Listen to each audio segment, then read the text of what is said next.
Hello students, welcome on my channel.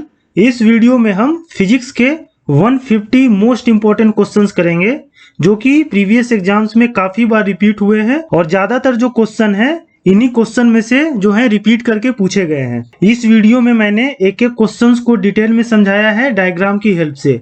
इसमें मैंने 10-10 questions के 15 सेट बनाए हैं। सो टोटल 150 क्वेश्चंस हैं।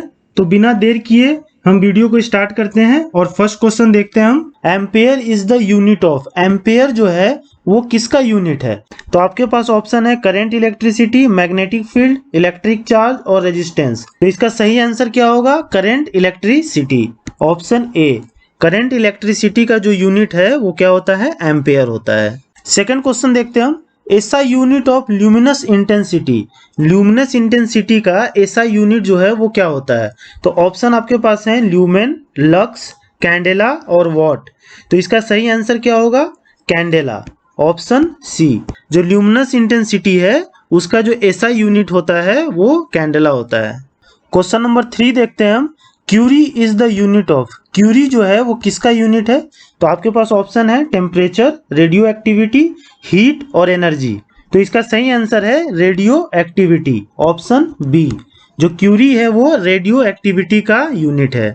क्वेश्चन नंबर 4 देखते हैं हम। Decibel is the unit of. Decibel जो है वो किसका यूनिट है? तो आपके ऑप्शन है speed of light, intensity of sound, intensity of heat और नन ऑफ दीज। तो इसका सही आंसर होगा intensity of sound, option B. Decibel जो है वो इंटेंसिटी ऑफ साउंड का यूनिट है। क्वेश्चन नंबर 5 देखते हैं हम। Which of the following is not the unit of energy.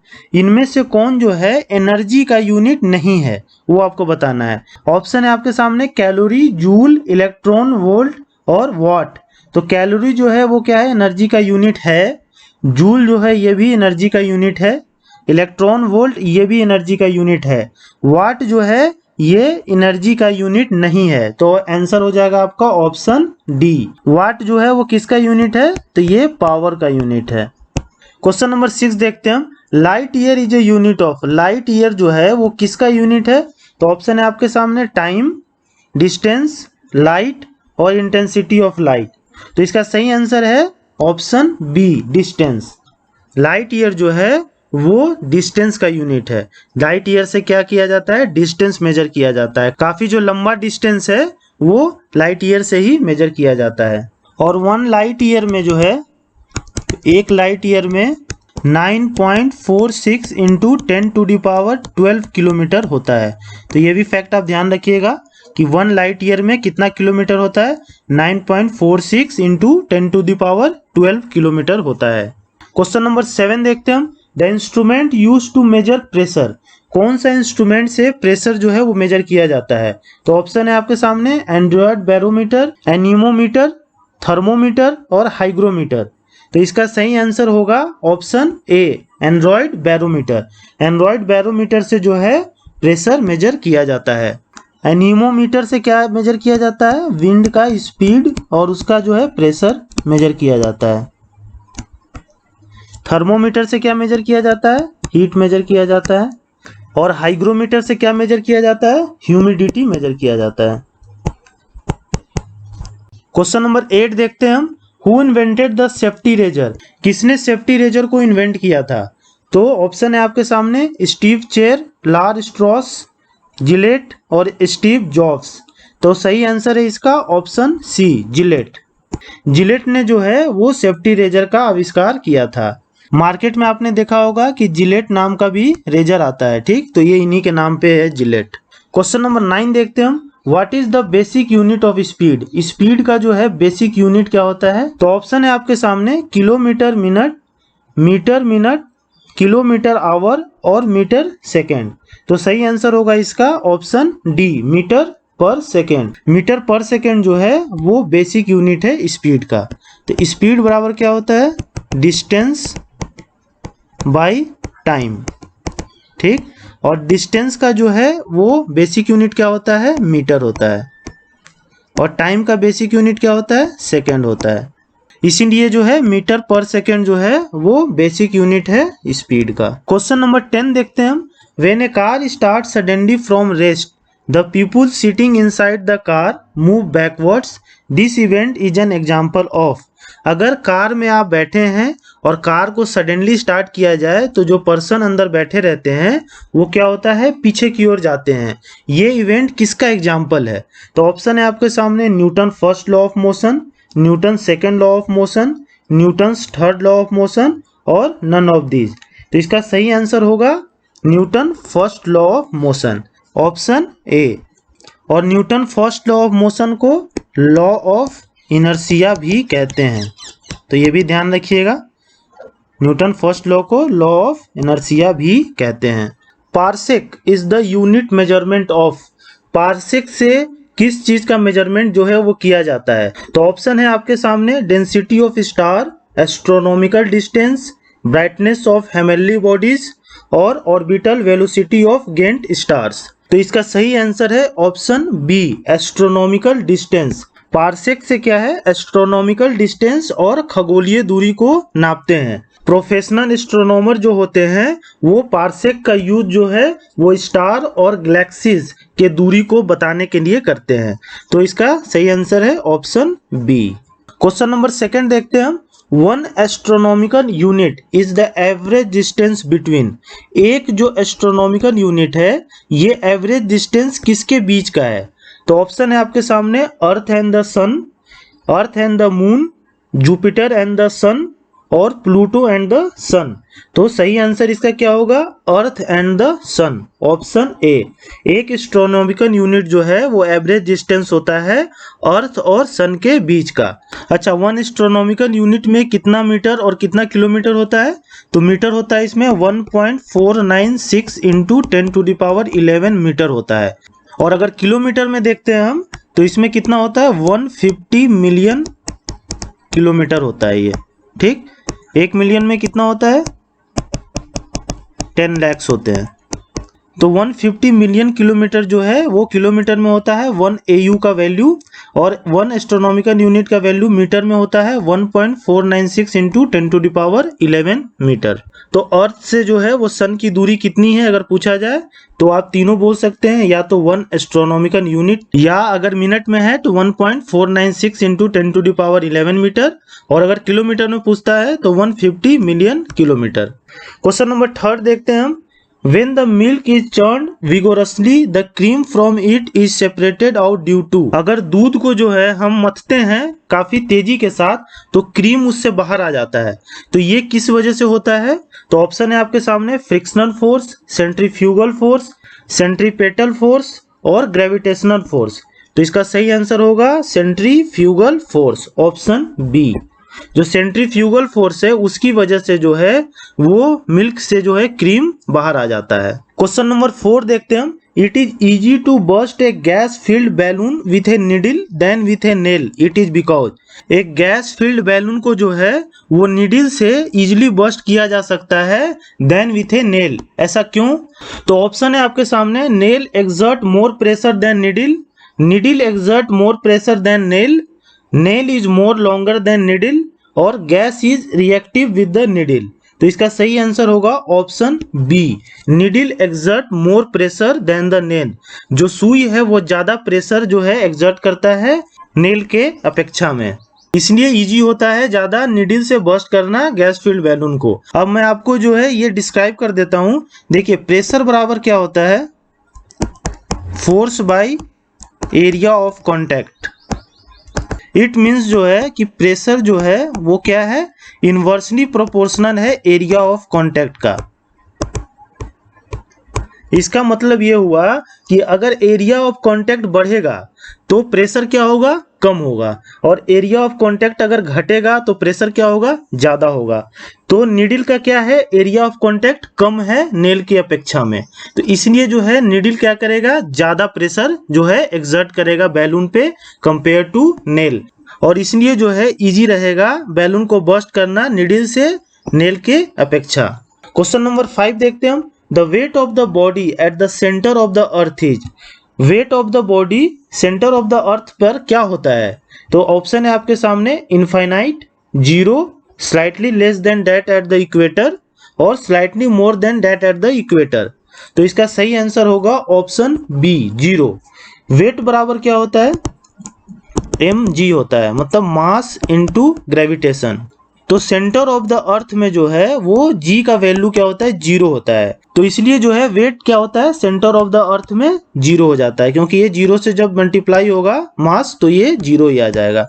तो इसलिए बॉडी का जो वेट है सेंटर ऑफ द अर्थ में वो 0 होता है, ऑप्शन बी। नेक्स्ट क्वेश्चन देखते हैं हम। Soap bubble attains spherical shape due to, soap का जो बबल होता है वो स्फेरिकल शेप ले लेता है, वो किस वजह से होता है? तो ऑप्शन है आपके सामने, इनर्शिया, प्रेशर, सरफेस टेंशन और विस्कोसिटी। तो इसका सही आंसर होगा option C, surface tension. Surface tension की वजह से जो है सोप बबल जो है वो स्फेरिकल शेप ले लेता है।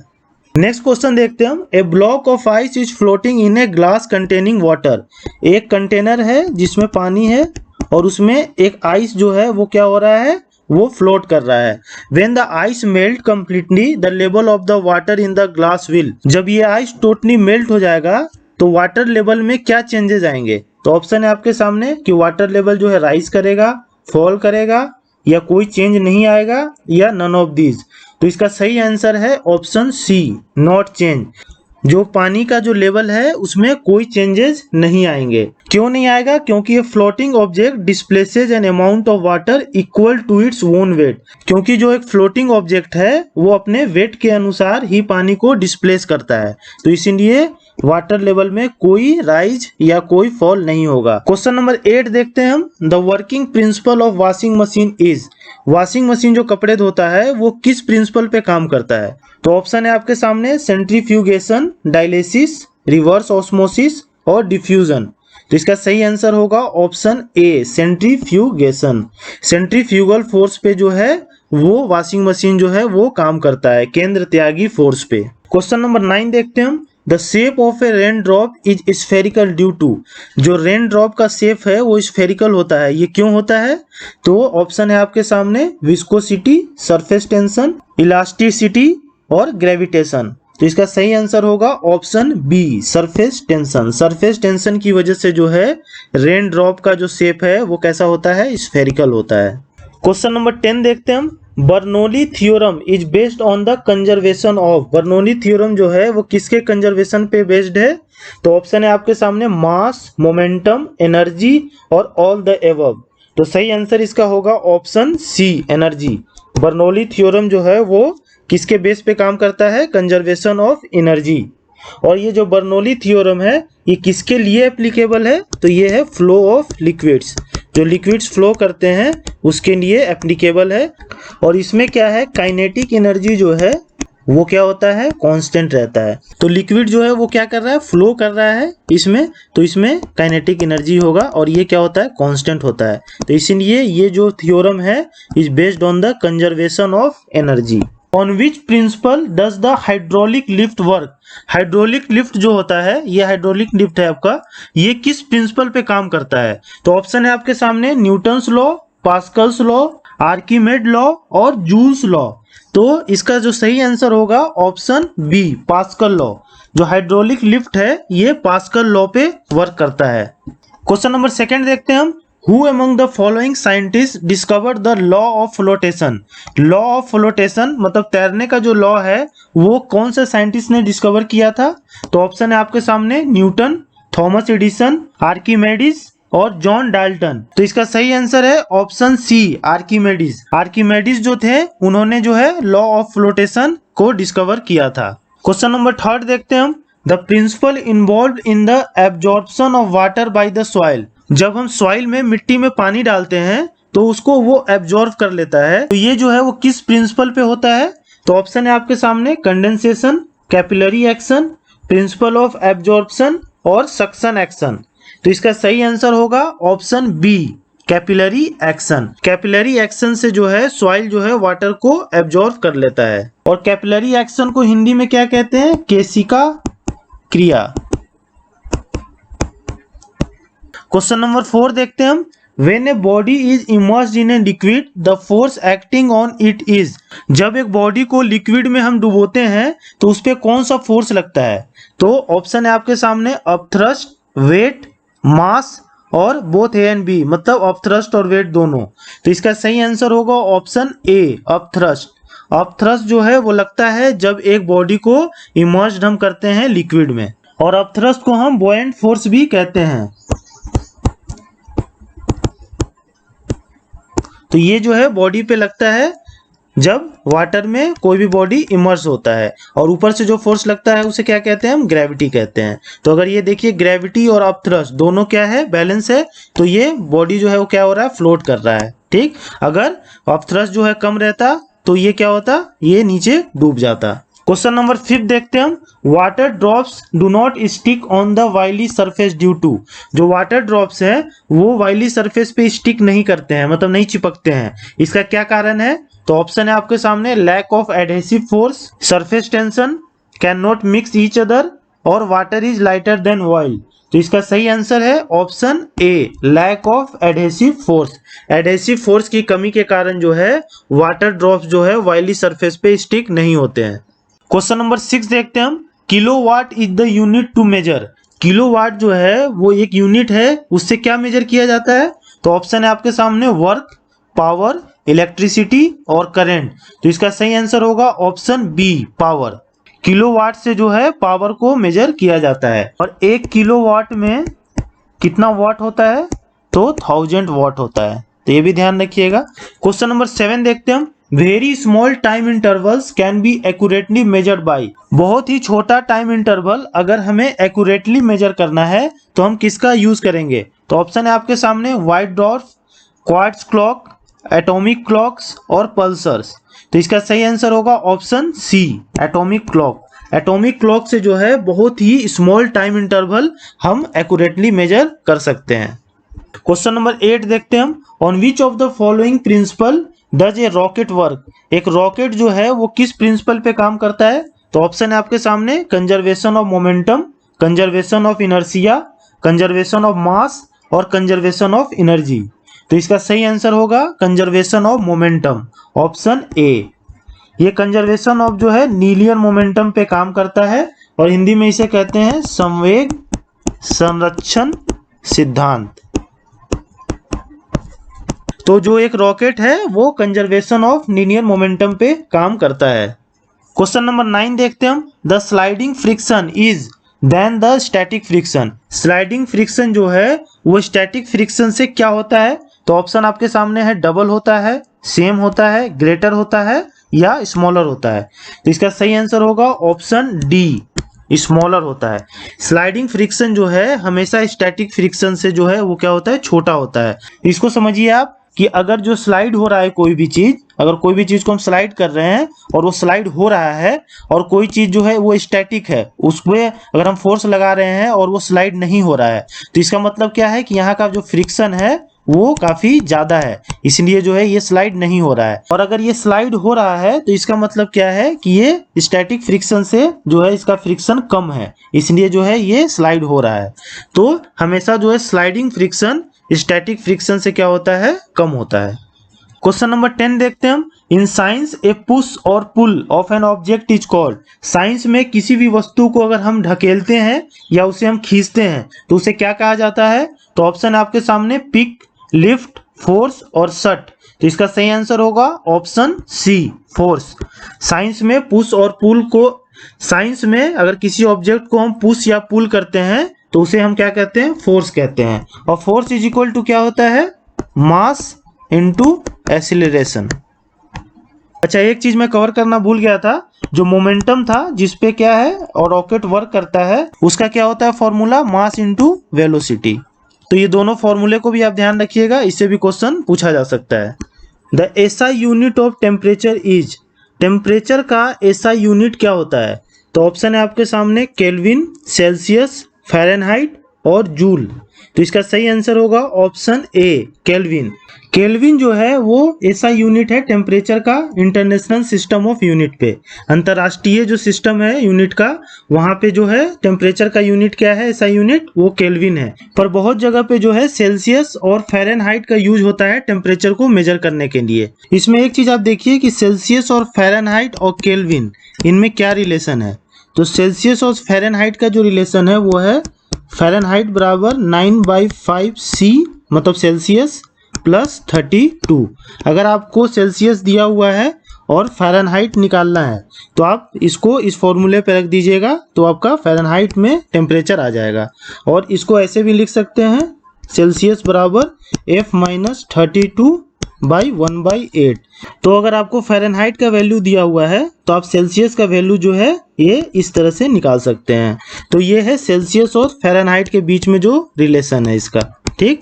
उसके बाद जो है केल्विन और सेल्सियस में जो है रिलेशन क्या है, तो केल्विन बराबर होता है सेल्सियस प्लस 273। मतलब कि अगर डिग्री सेल्सियस आपके पास है और आपको केल्विन में उसको टेम्परेचर को निकालना है तो प्लस 273 कर देंगे। तो ये तीनों फॉर्मूला को जो है आप याद रखिएगा, एग्जाम में इससे भी क्वेश्चन पूछ लेता है। एक जो है आपको दे देगा कि सेल्सियस में इतना है तो फ़ारेनहाइट में क्या होगा, फ़ारेनहाइट में इतना वैल्यू है तो सेल्सियस में क्या होगा। इस तरह से निकालने के लिए एग्जाम में जो है क्वेश्चन आ जाता है। क्वेश्चन नंबर 2 देखते हैं हम। The temperature at which both Fahrenheit and centigrade scales have the same value. किस टेम्परेचर पे जो है फ़ारेनहाइट और सेंटीग्रेड स्केल का जो वैल्यू है वो सेम होता है। तो ऑप्शन है आपके सामने -60 डिग्री, -40 डिग्री, -20 डिग्री और 0 डिग्री। तो इसका सही आंसर होगा ऑप्शन बी -40 डिग्री। तो देखिए इसको हम समझते हैं। अभी मैंने बताया आपको कि फ़ारेनहाइट का फॉर्मूला क्या होता है, 9/5C प्लस 32। तो -40 डिग्री को यहाँ पे वैल्यू यहाँ पुट कीजिए सेल्सियस का, -40 प्लस 32, तो ये 8 टाइम्स चला जाएगा। तो 9 8 जा 72 और माइनस का साइन है तो -72 यहाँ आ जाएगा प्लस 32। तो ये क्या हो गया, -40 डिग्री। तो देखिए अगर सेल्सियस का वैल्यू हम -40 डिग्री रखते हैं तो फ़ारेनहाइट का भी वैल्यू कितना आ जाता है, -40 डिग्री ही आ जाता है। तो इसीलिए जो है टेम्परेचर फ़ारेनहाइट और सेंटीग्रेड स्केल का सेम वैल्यू किस पे आता है, -40 डिग्री पे आता है। क्वेश्चन नंबर 3 देखते हैं हम। Who invented the centigrade scale. Centigrade scale को किसने इन्वेंट किया था। तो ऑप्शन है आपके सामने Anders Celsius, Daniel Gabriel Fahrenheit, William Thomson और राइट ब्रदर। तो इसका सही आंसर होगा option A Anders Celsius. Anders Celsius ने जो है वो सेंटीग्रेड स्केल का इन्वेंट किया था। और ये जो पिक्चर में है ये है एंड्रस सेल्सियस। क्वेश्चन नंबर 4 देखते हैं हम। Who among the following scientist invented the mercury thermometer. जो मरकरी थर्मोमीटर है वो किस साइंटिस्ट ने इन्वेंट किया था। तो ऑप्शन है आपके सामने DG Fahrenheit, kelvin, S Celsius और विलियम थॉमसन। तो इसका सही आंसर होगा ऑप्शन ए DG फ़ारेनहाइट। DG फ़ारेनहाइट ने जो है मरकरी थर्मोमीटर का इन्वेंट किया था। क्वेश्चन नंबर 5 देखते हैं हम। The temperature of the sun is measured with. Sun का जो टेम्परेचर है वो किससे मेजर किया जाता है। तो ऑप्शन है आपके सामने platinum thermometer, pyrometer, gas thermometer और वेपर प्रेशर थर्मोमीटर। तो इसका सही आंसर होगा ऑप्शन बी पायरोमीटर। पायरोमीटर से जो है सन का टेम्परेचर मेजर किया जाता है। पायरोमीटर का यूज जनरली जो हाई टेम्परेचर होता है उसको मेजर करने के लिए किया जाता है। तो सन का टेम्परेचर काफ़ी हाई होता है इसलिए पायरोमीटर का यूज सन के टेम्परेचर को मेजर करने के लिए किया जाता है। और ये जो है आपका पायरोमीटर है। क्वेश्चन नंबर 6 देखते हैं हम। The quantity of heat required to change the temperature of 1 kg of substance by 1 degree Celsius is called its. मतलब कि क्वांटिटी ऑफ हीट जो है वो रिक्वायर्ड है 1 kg ऑफ सब्सटेंस का टेम्परेचर 1 डिग्री बढ़ाने के लिए, उसे हम क्या कहते हैं। तो ऑप्शन है आपके सामने specific heat, total energy, latent heat और हीट ऑफ फ्यूजन। तो इसका सही आंसर होगा ऑप्शन ए स्पेसिफिक हीट। अगर किसी 1 kg सब्सटेंस का अगर हमें 1 डिग्री सेल्सियस जो है टेम्परेचर को बढ़ाना है तो जितना हीट हमें रिक्वायर्ड होगा उसे हम कहते हैं स्पेसिफिक हीट, और इसे हिंदी में कहते हैं विशिष्ट ताप। क्वेश्चन नंबर 7 देखते हैं हम। When lake start freezing the formation of ice will start first at. जब लेक जो है जमने लगता है तो जो आइस बनता है वो कहाँ से स्टार्ट होता है। तो ऑप्शन है आपके सामने बॉटम, मिडिल, टॉप और नन ऑफ दिस। तो इसका सही आंसर होगा ऑप्शन सी टॉप। जब आइस जमने लगता है लेक में तो पहला आइस जो है वो कहाँ से जमना स्टार्ट होता है, टॉप से बॉटम की ओर जाता है। आपने फ्रिज में भी देखा होगा जब आइस आप रखते हैं जमने के लिए तो ऊपर पहले आइस जम जाता है और फिर नीचे जो है बाद में जमता है। क्वेश्चन नंबर 8 देखते हैं हम। What is endothermic reaction. Endothermic reaction जो है वो क्या होता है। इंडोथर्मिक का मतलब होता है उष्मा शोषी। एंडोथर्मिक रिएक्शन को। तो ऑप्शन है आपके सामने reaction in which heat is release, ऐसा रिएक्शन जिसमें हीट को रिलीज किया जाता है, या reaction in which heat is absorb, ऐसा रिएक्शन जिसमें हीट को एब्जॉर्ब किया जाता है। तीसरा है reaction in which neither heat is release not absorb, ऐसा रिएक्शन जिसमें ना हीट को रिलीज किया जाता है ना ही एब्जॉर्ब किया जाता है। और डी है आपके सामने नन ऑफ दीज। तो इसका सही आंसर होगा option B, reaction in which heat is absorb. Heat क्या होता है इस रिएक्शन में, एब्जॉर्ब हो जाता है, तो इसे हम एंडोथर्मिक रिएक्शन कहते हैं। और reaction in which heat is released, इसको क्या कहते हैं हम, एक्सोथर्मिक रिएक्शन कहते हैं। इसमें क्या होता है, हीट जो है वो रिलीज होता है, और हिंदी में इसे कहते हैं हम ऊष्माक्षेपी प्रतिक्रिया। क्वेश्चन नंबर 9 देखते हैं हम, what is the process of conversion of solid state directly into gaseous state. ऐसे प्रोसेस को हम क्या कहते हैं जिसमें सॉलिड से जो है डायरेक्ट गैस स्टेट में चला जाता है, मतलब लिक्विड नहीं बनता है, सॉलिड से सीधा जो है गैस में ट्रांसफॉर्म हो जाता है। तो ऑप्शन है आपके सामने एवोपोरेशन, कंडेंसेशन, सब्लिमेशन और डिस्टिलेशन। तो इसका सही आंसर होगा ऑप्शन सी, सब्लिमेशन। सब्लिमेशन में जो है क्या होता है, सॉलिड स्टेट से सीधा गैसियस स्टेट में चेंज हो जाता है, और सब्लिमेशन को हिंदी में ऊर्ध्वपातन क्रिया कहते हैं। ठीक, क्वेश्चन नंबर 10 देखते हैं हम, during summer water kept in earthen pot becomes cool because of the phenomenon of. जब गर्मी में हम घड़े में पानी रखते हैं तो वो ठंडा हो जाता है, ये किस प्रोसेस से होता है। तो ऑप्शन है आपके सामने एवोपोरेशन, ऑस्मोसिस, डिफ्यूजन और ट्रांसमिशन। तो इसका सही आंसर होगा ऑप्शन ए, एवोपोरेशन। वाष्पीकरण से जो है वो क्या होता है, पानी अर्थन पॉट में ठंडा हो जाता है। क्यों, क्योंकि एवोपोरेशन कॉजेज कूलिंग इफेक्ट। आपने ये महसूस किया होगा कि जब आप नहाकर बाहर आते हैं और आपके अगर शरीर पे पानी है तो क्या होता है कि अगर वो सूखता है तो आपको ठंडा फील होता है। तो ये क्यों होता है, ये एवोपोरेशन से ही होता है, वाष्पीकरण से। वाष्पीकरण कॉजेज कूलिंग इफेक्ट, इसको ध्यान रखिएगा। A liquid initially contracts when cool down to 4 degree Celsius. जब एक लिक्विड को अगर हम कूल करते हैं तो 4 डिग्री तक क्या होता है, ये कॉन्ट्रैक्ट होता है, मतलब कि सिकुड़ता है। But on further cooling down to 0 degree, लेकिन अगर 4 डिग्री से 0 डिग्री तक अगर हम फिर इसे कूल करते हैं तो ये एक्सपेंड करता है, मतलब ये फैलता है। वो लिक्विड का क्या नाम है। तो ऑप्शन है आपके सामने अल्कोहल, वाटर, मोल्टेन आयरन और मरकरी। तो इसका सही आंसर होगा ऑप्शन बी, वाटर। वाटर ऐसा लिक्विड है जो 4 डिग्री तक अगर हम कूल करते हैं उसे तो वो कॉन्ट्रैक्ट होता है, मतलब सिकुड़ता है। लेकिन अगर 4 डिग्री से 0 डिग्री हम जाएंगे, अगर और नीचे कूल करेंगे इसे, तो ये क्या होता है, एक्सपेंड करता है।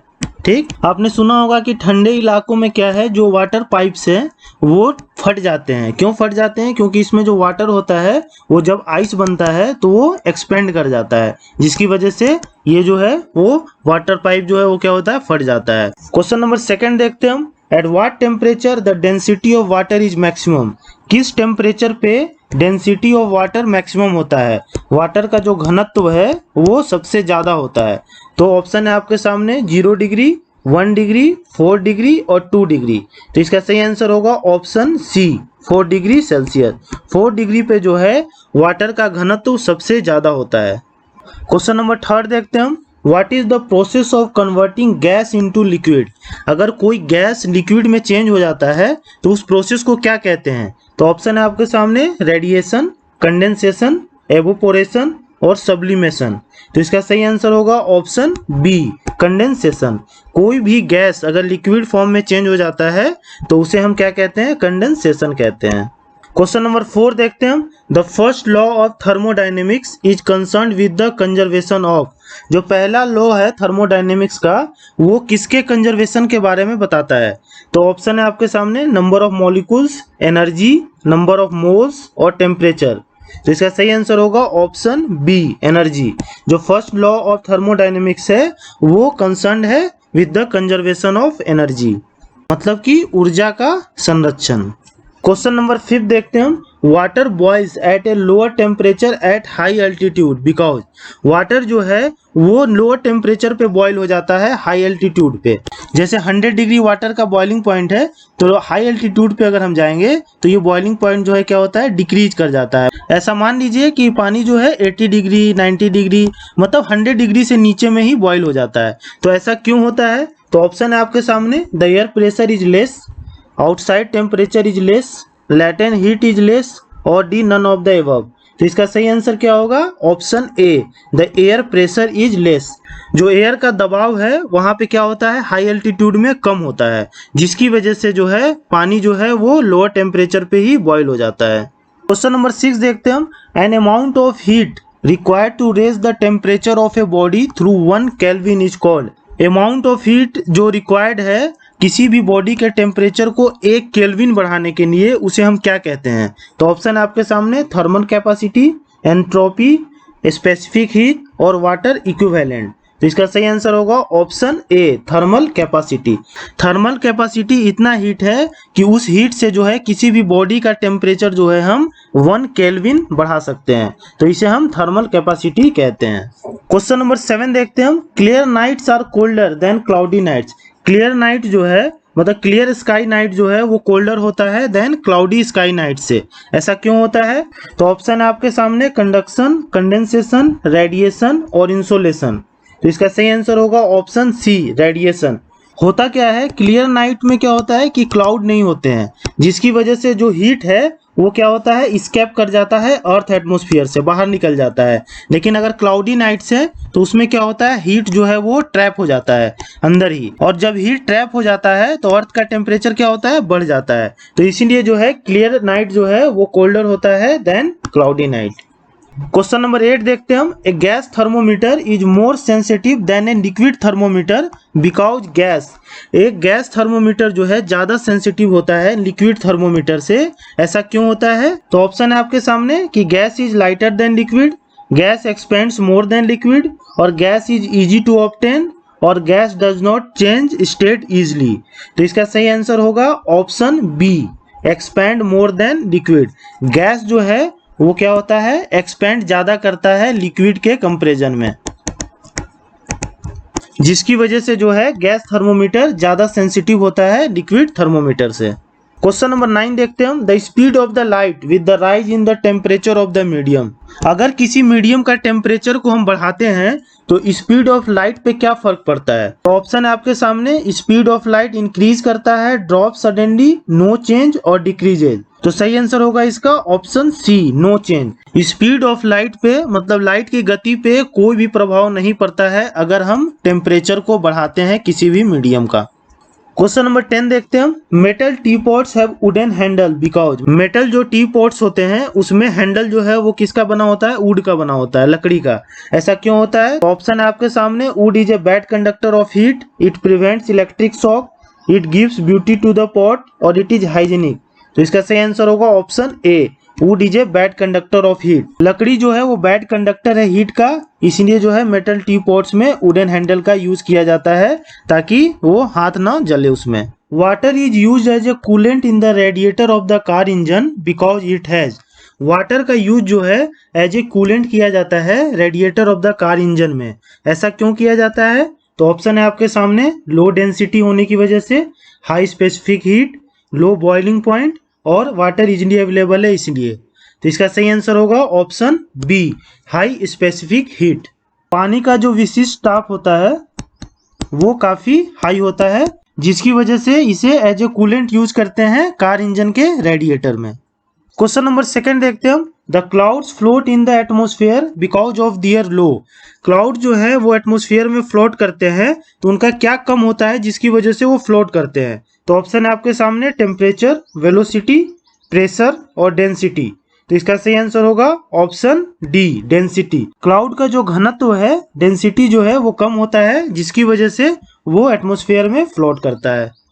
क्वेश्चन नंबर 3 देखते हैं हम। When water is heated from 0 degree to 10 degree its volume. जब पानी को 0 डिग्री से 10 डिग्री तक में हम हीट करते हैं तो उसका वॉल्यूम में जो है आयतन में क्या चेंज आता है? तो ऑप्शन है आपके सामने, इंक्रीज करता है, डिक्रीज करता है, या डज नॉट चेंज, कोई चेंज नहीं होता है, या first decreases and then increases, मतलब पहले घटता है और बाद में बढ़ता है। तो इसका सही आंसर होगा option D, first decrease and then increase. पानी का जो वॉल्यूम होता है जब उसे गर्म करेंगे हम तो 0 डिग्री से 4 डिग्री तक क्या होगा, डिक्रीज करेगा, और 4 डिग्री से ऊपर जब जाएगा ये तो क्या होगा, इंक्रीज करेगा। इसका क्या कारण है वो समझिए। 0 डिग्री सेल्सियस से लेके 4 डिग्री सेल्सियस तक जो डेंसिटी होता है वाटर का वो क्या होता है, इंक्रीज करता है। और आपको पता ही होगा कि 4 डिग्री सेल्सियस पे वाटर का जो डेंसिटी है वो मैक्सिमम होता है। तो 0 डिग्री से 4 डिग्री तक अगर जो है डेंसिटी मतलब घनत्व इंक्रीज करेगा तो वॉल्यूम क्या होगा, उसका आयतन वो डिक्रीज करेगा। और 4 डिग्री सेल्सियस के बाद क्या होता है, जो डेंसिटी है घनत्व है वो क्या करता है, डिक्रीज करता है। तो घनत्व जब डिक्रीज करेगा तो आयतन क्या होगा, बढ़ेगा। तो अब समझ में आ गया आपको कि जब वाटर को हीट करते हैं हम तो 0 डिग्री से 4 डिग्री तक जो इसका वॉल्यूम है, आयतन है, वो डिक्रीज करता है। और 4 डिग्री से एबव जब जाता है वाटर तो उसका जो आयतन है वो क्या होता है, इंक्रीज करता है। क्वेश्चन नंबर 4 देखते हैं हम। Which of the following is the best conductor of heat? उष्मा का सबसे अच्छा जो है सुचालक कौन है इनमें से? तो ऑप्शन है आपके सामने मरकरी, सिल्वर, लेदर और बेंजीन। तो इसका सही आंसर होगा ऑप्शन बी, सिल्वर। सिल्वर जो है चांदी, वो सबसे अच्छा कंडक्टर है हीट का। और ये जो है इलेक्ट्रिसिटी का भी जो है बेस्ट कंडक्टर है। इलेक्ट्रिसिटी का भी ये बेस्ट कंडक्टर है सिल्वर। क्वेश्चन नंबर 5 देखते हैं हम। Mode of transmission of heat in which heat is carried by moving particle. ऐसा हीट का ट्रांसमिशन जिसमें हीट जो है वो कैसे कैरी किया जाता है, मूविंग पार्टिकल से, मतलब मूविंग जो कण होते हैं उससे। तो ऑप्शन है आपके सामने कंडक्शन, रेडिएशन, वेव मोशन और कन्वेक्शन। तो इसका सही आंसर होगा ऑप्शन डी, कन्वेक्शन। कन्वेक्शन में जो है हीट कैसे ट्रांसमिट होता है, बाय मूविंग पार्टिकल्स। जो पार्टिकल्स हैं, कण हैं, उनके मूवमेंट से जो है हीट ट्रांसफर होता है। और कन्वेक्शन को हिंदी में क्या कहते हैं, संवहन। क्वेश्चन नंबर 6 देखते हैं हम। Night are cooler in the desert than in the plains because. Night जो है डेजर्ट में ज्यादा कोल्ड होता है कंपेयर टू प्लेन्स, ऐसा क्यों होता है? तो ऑप्शन है आपके सामने sand radiates heat more quickly than the plains, the sky remain clear most of the time, sand absorb heat more quickly than the plains और नन ऑफ द एबव। तो इसका सही आंसर होगा option A, sand radiates heat more quickly than the plains. जो sand है वो क्या करता है, हीट को जल्दी रेडिएट कर देता है प्लेन्स के मुकाबले। तो इसलिए जो है डेजर्ट में नाइट जो है वो क्या होता है, ठंडा होता है कंपेयर टू द प्लेन। और डेजर्ट में जो है डे जो है वो काफी गर्म भी होता है। क्यों? क्योंकि सैंड जो है वो हीट को जल्दी एब्जॉर्ब भी करता है। तो एब्जॉर्ब करने की वजह से डे जो है गर्म होता है और जल्दी रेडिएट करने की वजह से क्या होता है, नाइट जो है वो कोल्ड होता है डेजर्ट में। क्वेश्चन नंबर 7 देखते हैं हम। White clothes are cooler than black ones because they. White cloth जो है वो क्या होते हैं, कूलर होते हैं ब्लैक से। क्यों होते हैं ऐसा? तो ऑप्शन है आपके सामने absorb all the light that reaches them, reflect all the light that reaches them, not allow the light to penetrate और कूल द लाइट कंप्लीटली। तो इसका सही आंसर होगा option B, reflect all the light that reaches them. मतलब white cloth क्या करता है कि जितना भी लाइट उसको मिलता है उसको ये रिफ्लेक्ट कर देता है, जिसकी वजह से जो है ये कूलर होता है ब्लैक क्लॉथ के मुकाबले में। ब्लैक क्लॉथ क्या करता है, ये टोटल लाइट को एब्जॉर्ब कर लेता है, जिसकी वजह से जो है ब्लैक क्लॉथ ज्यादा गर्म होता है compare to white cloth. Question number 8 देखते हैं हम। Ice is packed in saw dust because. Ice को जो है सॉ डस्ट में पैक किया जाता है। क्यों? सॉ डस्ट का मतलब होता है बुरादा या चूरा में जो है इसे पैक किया जाता है। तो ऑप्शन है आपके सामने sawdust does not stick to the ice, sawdust will not get melted easily, sawdust is poor conductor of heat और sawdust is a good conductor of heat. तो इसका सही answer क्या होगा? Option C, sawdust is a poor conductor of heat. ये heat का जो है वो कुचालक होता है, सॉ डस्ट मतलब बैड कंडक्टर होता है, जिसकी वजह से क्या होता है, जो बाहर का हीट है वो अंदर नहीं जा पाता है और आइस को जो है पिघलने से रोकता है। इसकी वजह से ही जो है आइस को सॉ डस्ट में पैक करते हैं ताकि ये जल्दी मेल्ट ना हो जाए। क्वेश्चन नंबर 9 देखते हैं हम। The lowest temperature is recorded by. अगर आपको लोएस्ट टेम्परेचर रिकॉर्ड करना है तो आप कौन सा थर्मामीटर इसमें यूज करेंगे? तो ऑप्शन है आपके सामने mercury thermometer, minimum reading thermometer, alcohol thermometer और मैक्सिमम रीडिंग थर्मोमीटर। तो इसका सही आंसर होगा ऑप्शन सी, अल्कोहल थर्मोमीटर। अगर आपको लोएस्ट टेम्परेचर जो है रिकॉर्ड करना है तो आप अल्कोहल थर्मोमीटर का यूज करेंगे। क्यों? क्योंकि अल्कोहल का जो फ्रीजिंग पॉइंट होता है वो काफी कम होता है। एथेनॉल जो है उसका जो फ्रीजिंग पॉइंट है वो -114 डिग्री जो है होता है, जिसकी वजह से अल्कोहल थर्मोमीटर का यूज लोएस्ट टेम्परेचर को रिकॉर्ड करने के लिए करते हैं, क्योंकि ये जल्दी जो है क्या होता है, जमता नहीं है। क्वेश्चन नंबर 10 देखते हैं हम। Which of the following thermometer is known as pyrometer. इनमें से कौन सा थर्मोमीटर को हम पायरोमीटर कहते हैं? तो ऑप्शन है आपके सामने thermo electric thermometer, radiation thermometer, gas thermometer और लिक्विड थर्मोमीटर। इसका सही आंसर होगा option B, radiation thermometer. Radiation thermometer को जो है पायरोमीटर भी कहते हैं और पायरोमीटर का जो यूज है हाई टेम्परेचर को मेजर करने के लिए किया जाता है। ठीक, जैसे सन का टेम्परेचर अगर मेजर करना है तो पायरोमीटर का ही यूज होता है, डेट इज रेडिएशन थर्मोमीटर का। When a stone is thrown in the calm water of a pond, the waves produced on the surface of water in the pond are। अगर हम तालाब में एक पत्थर फेंकते हैं और जो पानी है वहां का काम है तो कैसा वेव प्रोड्यूस होगा? तो ऑप्शन है आपके सामने longitudinal waves, transverse waves, both longitudinal and transverse waves, और D waves are not produce. तो इसका सही आंसर होगा ऑप्शन बी, ट्रांसवर्स वेव्स। जब हम पॉन्ड के काम वाटर में पत्थर फेंकते हैं तो जो वेव प्रोड्यूस होता है वो ट्रांसवर्स वेव्स होता है और हिंदी में इसे क्या कहते हैं? अनुप्रस्थ तरंगे।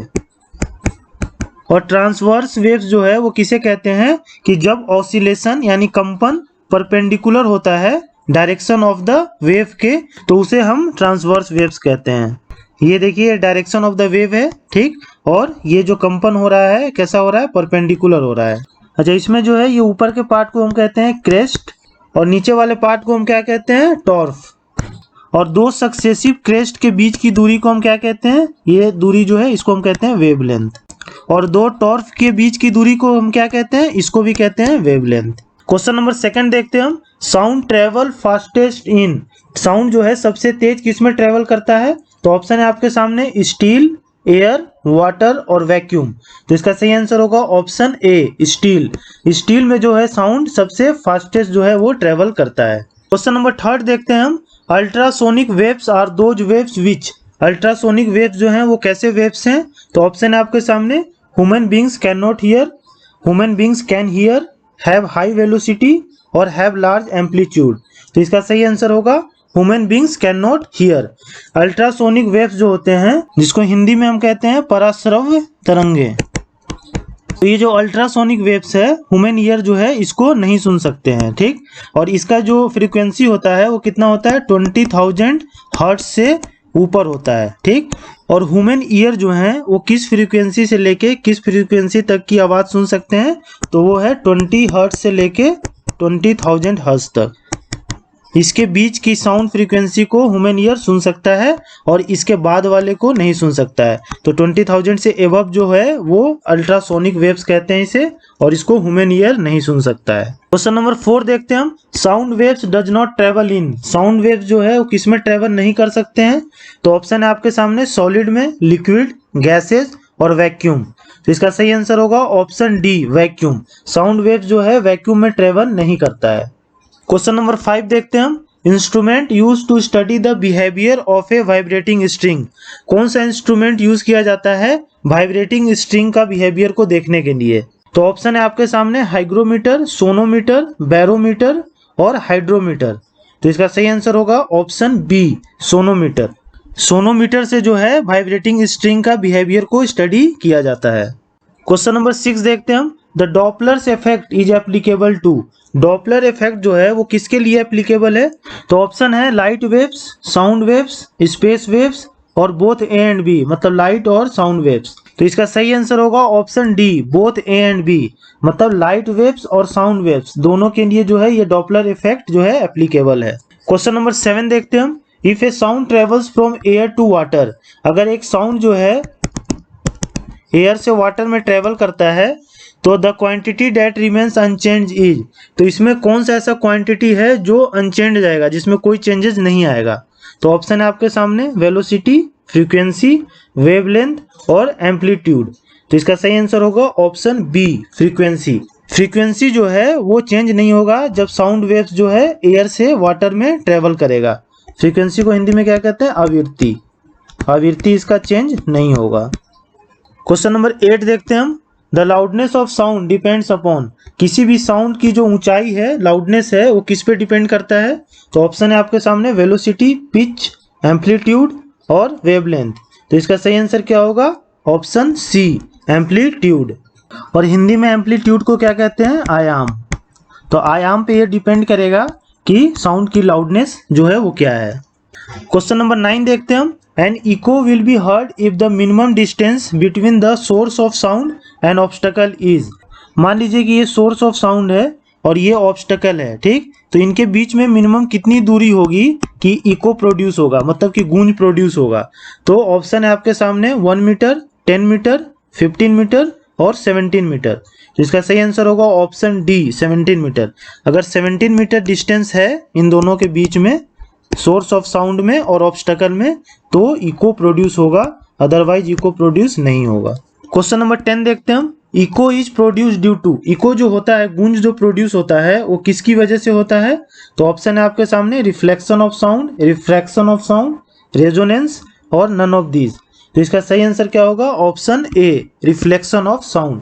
जो गूंज प्रोड्यूस होता है वो रिफ्लेक्शन ऑफ साउंड से होता है, मतलब कि परावर्तन, साउंड का परावर्तन जो होता है उससे जो है इको प्रोड्यूस होता है। Sonar is based on the principle of. Sonar जो है वो किस प्रिंसिपल पे काम करता है? तो ऑप्शन है आपके सामने echo, resonance, refraction of sound और नन ऑफ दीज। तो इसका सही आंसर होगा ऑप्शन ए इको। सोनार जो है वो इको प्रिंसिपल पे काम करता है। सोनार का जो फुल फॉर्म होता है वो होता है साउंड नेविगेशन एंड रेंजिंग, और इसका जो यूज है वो किस लिए होता है? तो ओशियन और सी को एक्सप्लोर करने के लिए, नेविगेशन के लिए, या किसी ऑब्जेक्ट का पता लगाने के लिए जो ओशियन और सी के अंदर होता है। इसमें होता क्या है कि साउंड वेव्स को जो है छोड़ा जाता है और ये नीचे जाके अगर किसी ऑब्स्टेकल इसे मिला या कोई ऑब्जेक्ट मिला, उससे ये टकरा के ये रिफ्लेक्ट कर जाता है और इको प्रोड्यूस करता है। और उसी इको से जो है ये पता लगाते हैं कि वो ऑब्जेक्ट जो है कितनी दूरी पर है, कितना बड़ा है, और इस तरह से जो है समुद्र के अंदर ऑब्जेक्ट का पता लगाया जाता है सोनार की हेल्प से, मतलब साउंड एंड नेविगेशन रेंजिंग के हेल्प से। और पिछले क्लास में मैंने आपको बताया था कि इको जो है वो कैसे प्रोड्यूस होता है? तो रिफ्लेक्शन ऑफ साउंड से होता है, ठीक। हिंदी में इसे कहते हैं आवाज का परावर्तन। इसकी वजह से इको प्रोड्यूस होता है। तो इसमें क्या हो रहा है? इसमें भी रिफ्लेक्शन ऑफ साउंड हो रहा है, जिसकी वजह से इको प्रोड्यूस हो रहा है। क्वेश्चन नंबर 2 देखते हैं हम। Which of the following is the natural source of gamma raise. Gamma rays जो है उसका नेचुरल सोर्स जो है, प्राकृतिक सोर्स क्या है? तो ऑप्शन है आपके सामने radio cobalt, radio phosphorus, radon gas और रेडियो कार्बन। तो इसका सही आंसर होगा option C radon gas. Radon gas से जो है गामा रेज जो है वो निकलता है, और रेडोन गैस का जो मॉलिक्यूलर फॉर्मूला होता है Rn होता है, ठीक। क्वेश्चन नंबर 3 देखते हैं हम। The ozone layer absorbs. Ozone layer जो है वो क्या एब्जॉर्ब करता है? तो ऑप्शन है आपके सामने infrared radiation, ultraviolet radiation, X rays और गामा रेज। तो इसका सही आंसर होगा ऑप्शन बी अल्ट्रावायलेट रेडिएशन। जो ओजोन लेयर है वो अल्ट्रावायलेट रेडिएशन जो सन से आता है उसको एब्जॉर्ब कर लेता है, और अल्ट्रावायलेट रेडिएशन को हिंदी में क्या कहते हैं? पराबैंगनी किरणें।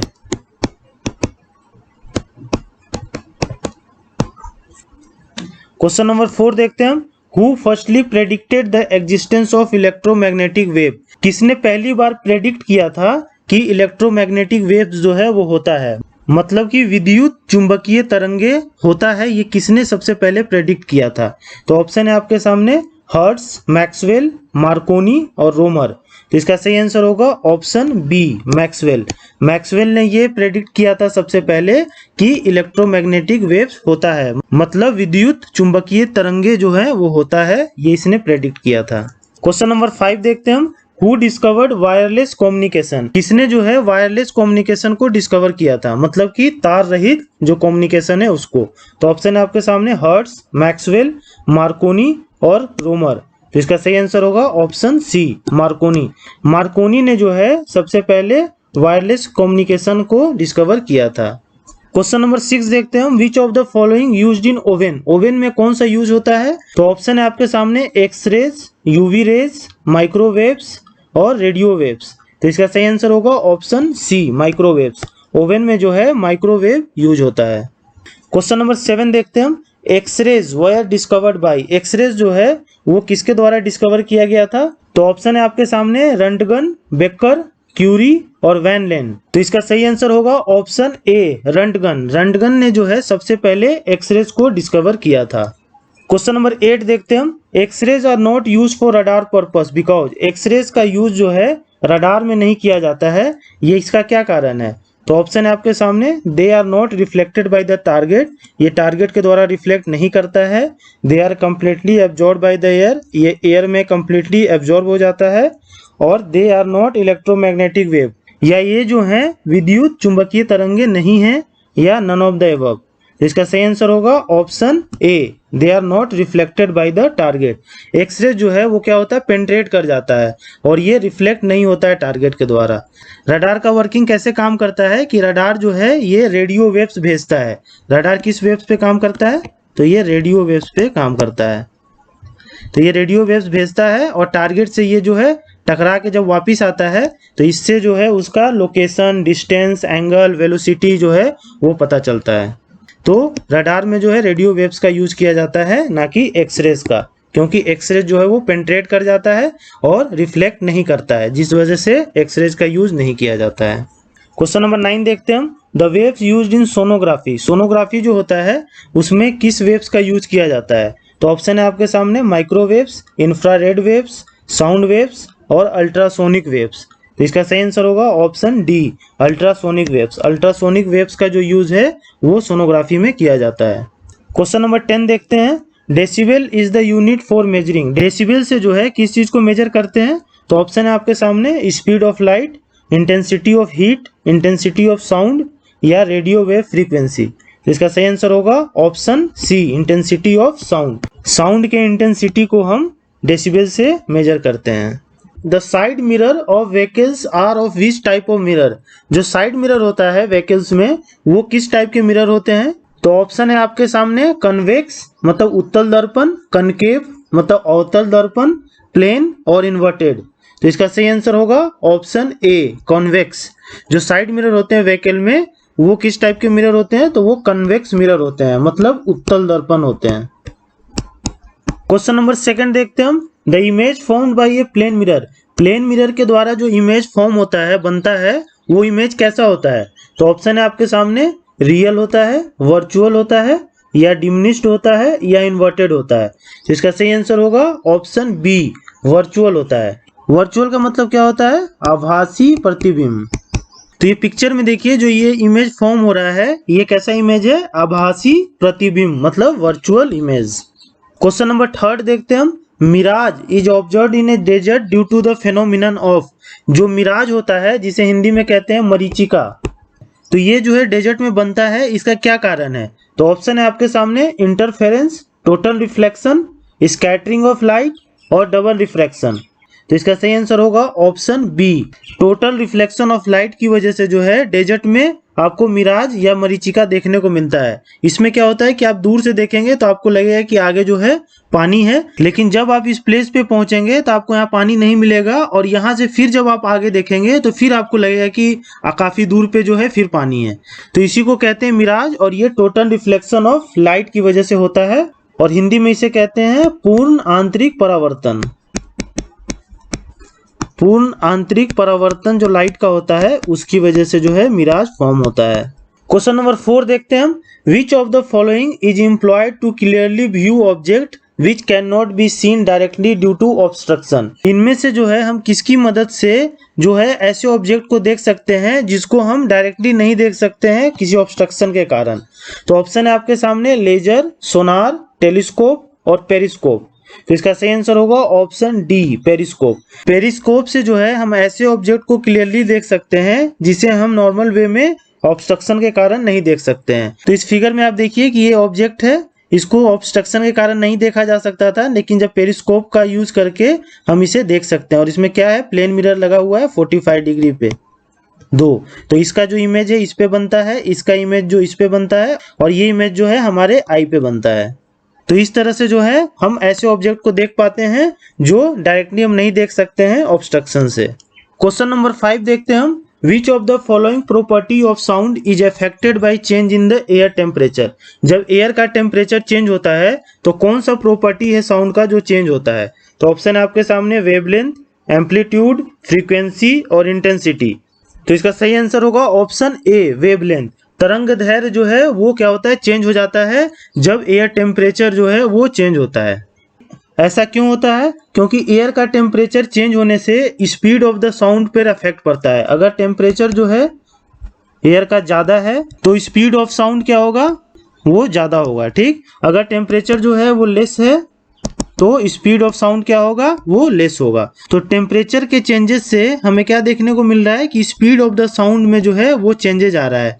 ज़्यादा टेम्परेचर में स्पीड जो है साउंड का ज़्यादा हो जा रहा है, कम टेम्परेचर में स्पीड साउंड का कम हो जा रहा है। तो अगर स्पीड कम या ज़्यादा होगा तो वो सीधा इफेक्ट किस पे करता है? आपके वेवलेंथ पे करता है, तरंग दैर्घ्य पे। तो इसलिए जो है एयर का टेम्परेचर चेंज होने से जो है वेवलेंथ चेंज हो जाता है। क्वेश्चन नंबर 6 देखते हैं हम। There are how many vocal cords in the human voice box. हमारा जो वॉइस बॉक्स है उसमें कितने वोकल कॉर्ड्स होते हैं? तो ऑप्शन है आपके सामने 1, 2, 3 और 4। तो इसका सही आंसर होगा ऑप्शन बी 2। 2 वोकल कॉर्ड होते हैं हमारे वॉइस बॉक्स में। क्वेश्चन नंबर 7 देखते हैं हम। Velocity of light is maximum in. Velocity of light जो है मैक्सिमम किस में होता है? तो ऑप्शन है आपके सामने डायमंड, वाटर, ग्लास और वैक्यूम। तो इसका सही आंसर होगा ऑप्शन डी वैक्यूम। वैक्यूम में जो है वेलोसिटी ऑफ लाइट सबसे ज्यादा होता है। क्वेश्चन नंबर 8 देखते हैं हम। Which phenomena shows the particle nature of light. कौन सा ऐसा फेनोमेना है जो बताता है कि लाइट जो है वो पार्टिकल्स का बना हुआ है? तो ऑप्शन है आपके सामने diffraction, interference, photo electric effect और पोलराइजेशन। तो इसका सही आंसर होगा option C photo electric effect, और हिंदी में इसे कहते हैं प्रकाश विद्युत प्रभाव। और ये दिखाता है कि लाइट जो है वो पार्टिकल्स का बना हुआ है। और इसको डिस्कवर किसने किया था? एल्बर्ट आइंस्टीन ने किया था। और जिस पार्टिकल से लाइट बने होते हैं उसे हम क्या कहते हैं? फोटॉन्स कहते हैं। तो ये भी ध्यान रखिएगा कि फोटॉन्स कहते हैं जिस पार्टिकल से लाइट बने होते हैं। क्वेश्चन नंबर 9 देखते हैं हम। The focal length of a plane mirror is. Plane mirror का जो फोकल लेंथ होता है वो क्या होता है? तो ऑप्शन है आपके सामने पॉजिटिव, निगेटिव, 0 और इन्फिनिटी। तो इसका सही आंसर होगा ऑप्शन डी इन्फिनिटी। जो फोकल लेंथ होता है प्लेन मिरर का वो क्या होता है? इन्फिनिटी होता है। क्वेश्चन नंबर 10 देखते हैं हम। A boy is standing in front of a plane mirror at a distance of 3 metre. एक लड़का जो है वो खड़ा है प्लेन मिरर के सामने, ठीक 3 मीटर के डिस्टेंस पे। What is the distance between the boy and his image. तो इस बॉय और इसके इमेज के बीच में जो है कितनी दूरी होगी? तो ऑप्शन है आपके सामने 3 मीटर, 6 मीटर, 4.5 मीटर और 5 मीटर। तो इसका सही आंसर होगा option B 6 metre.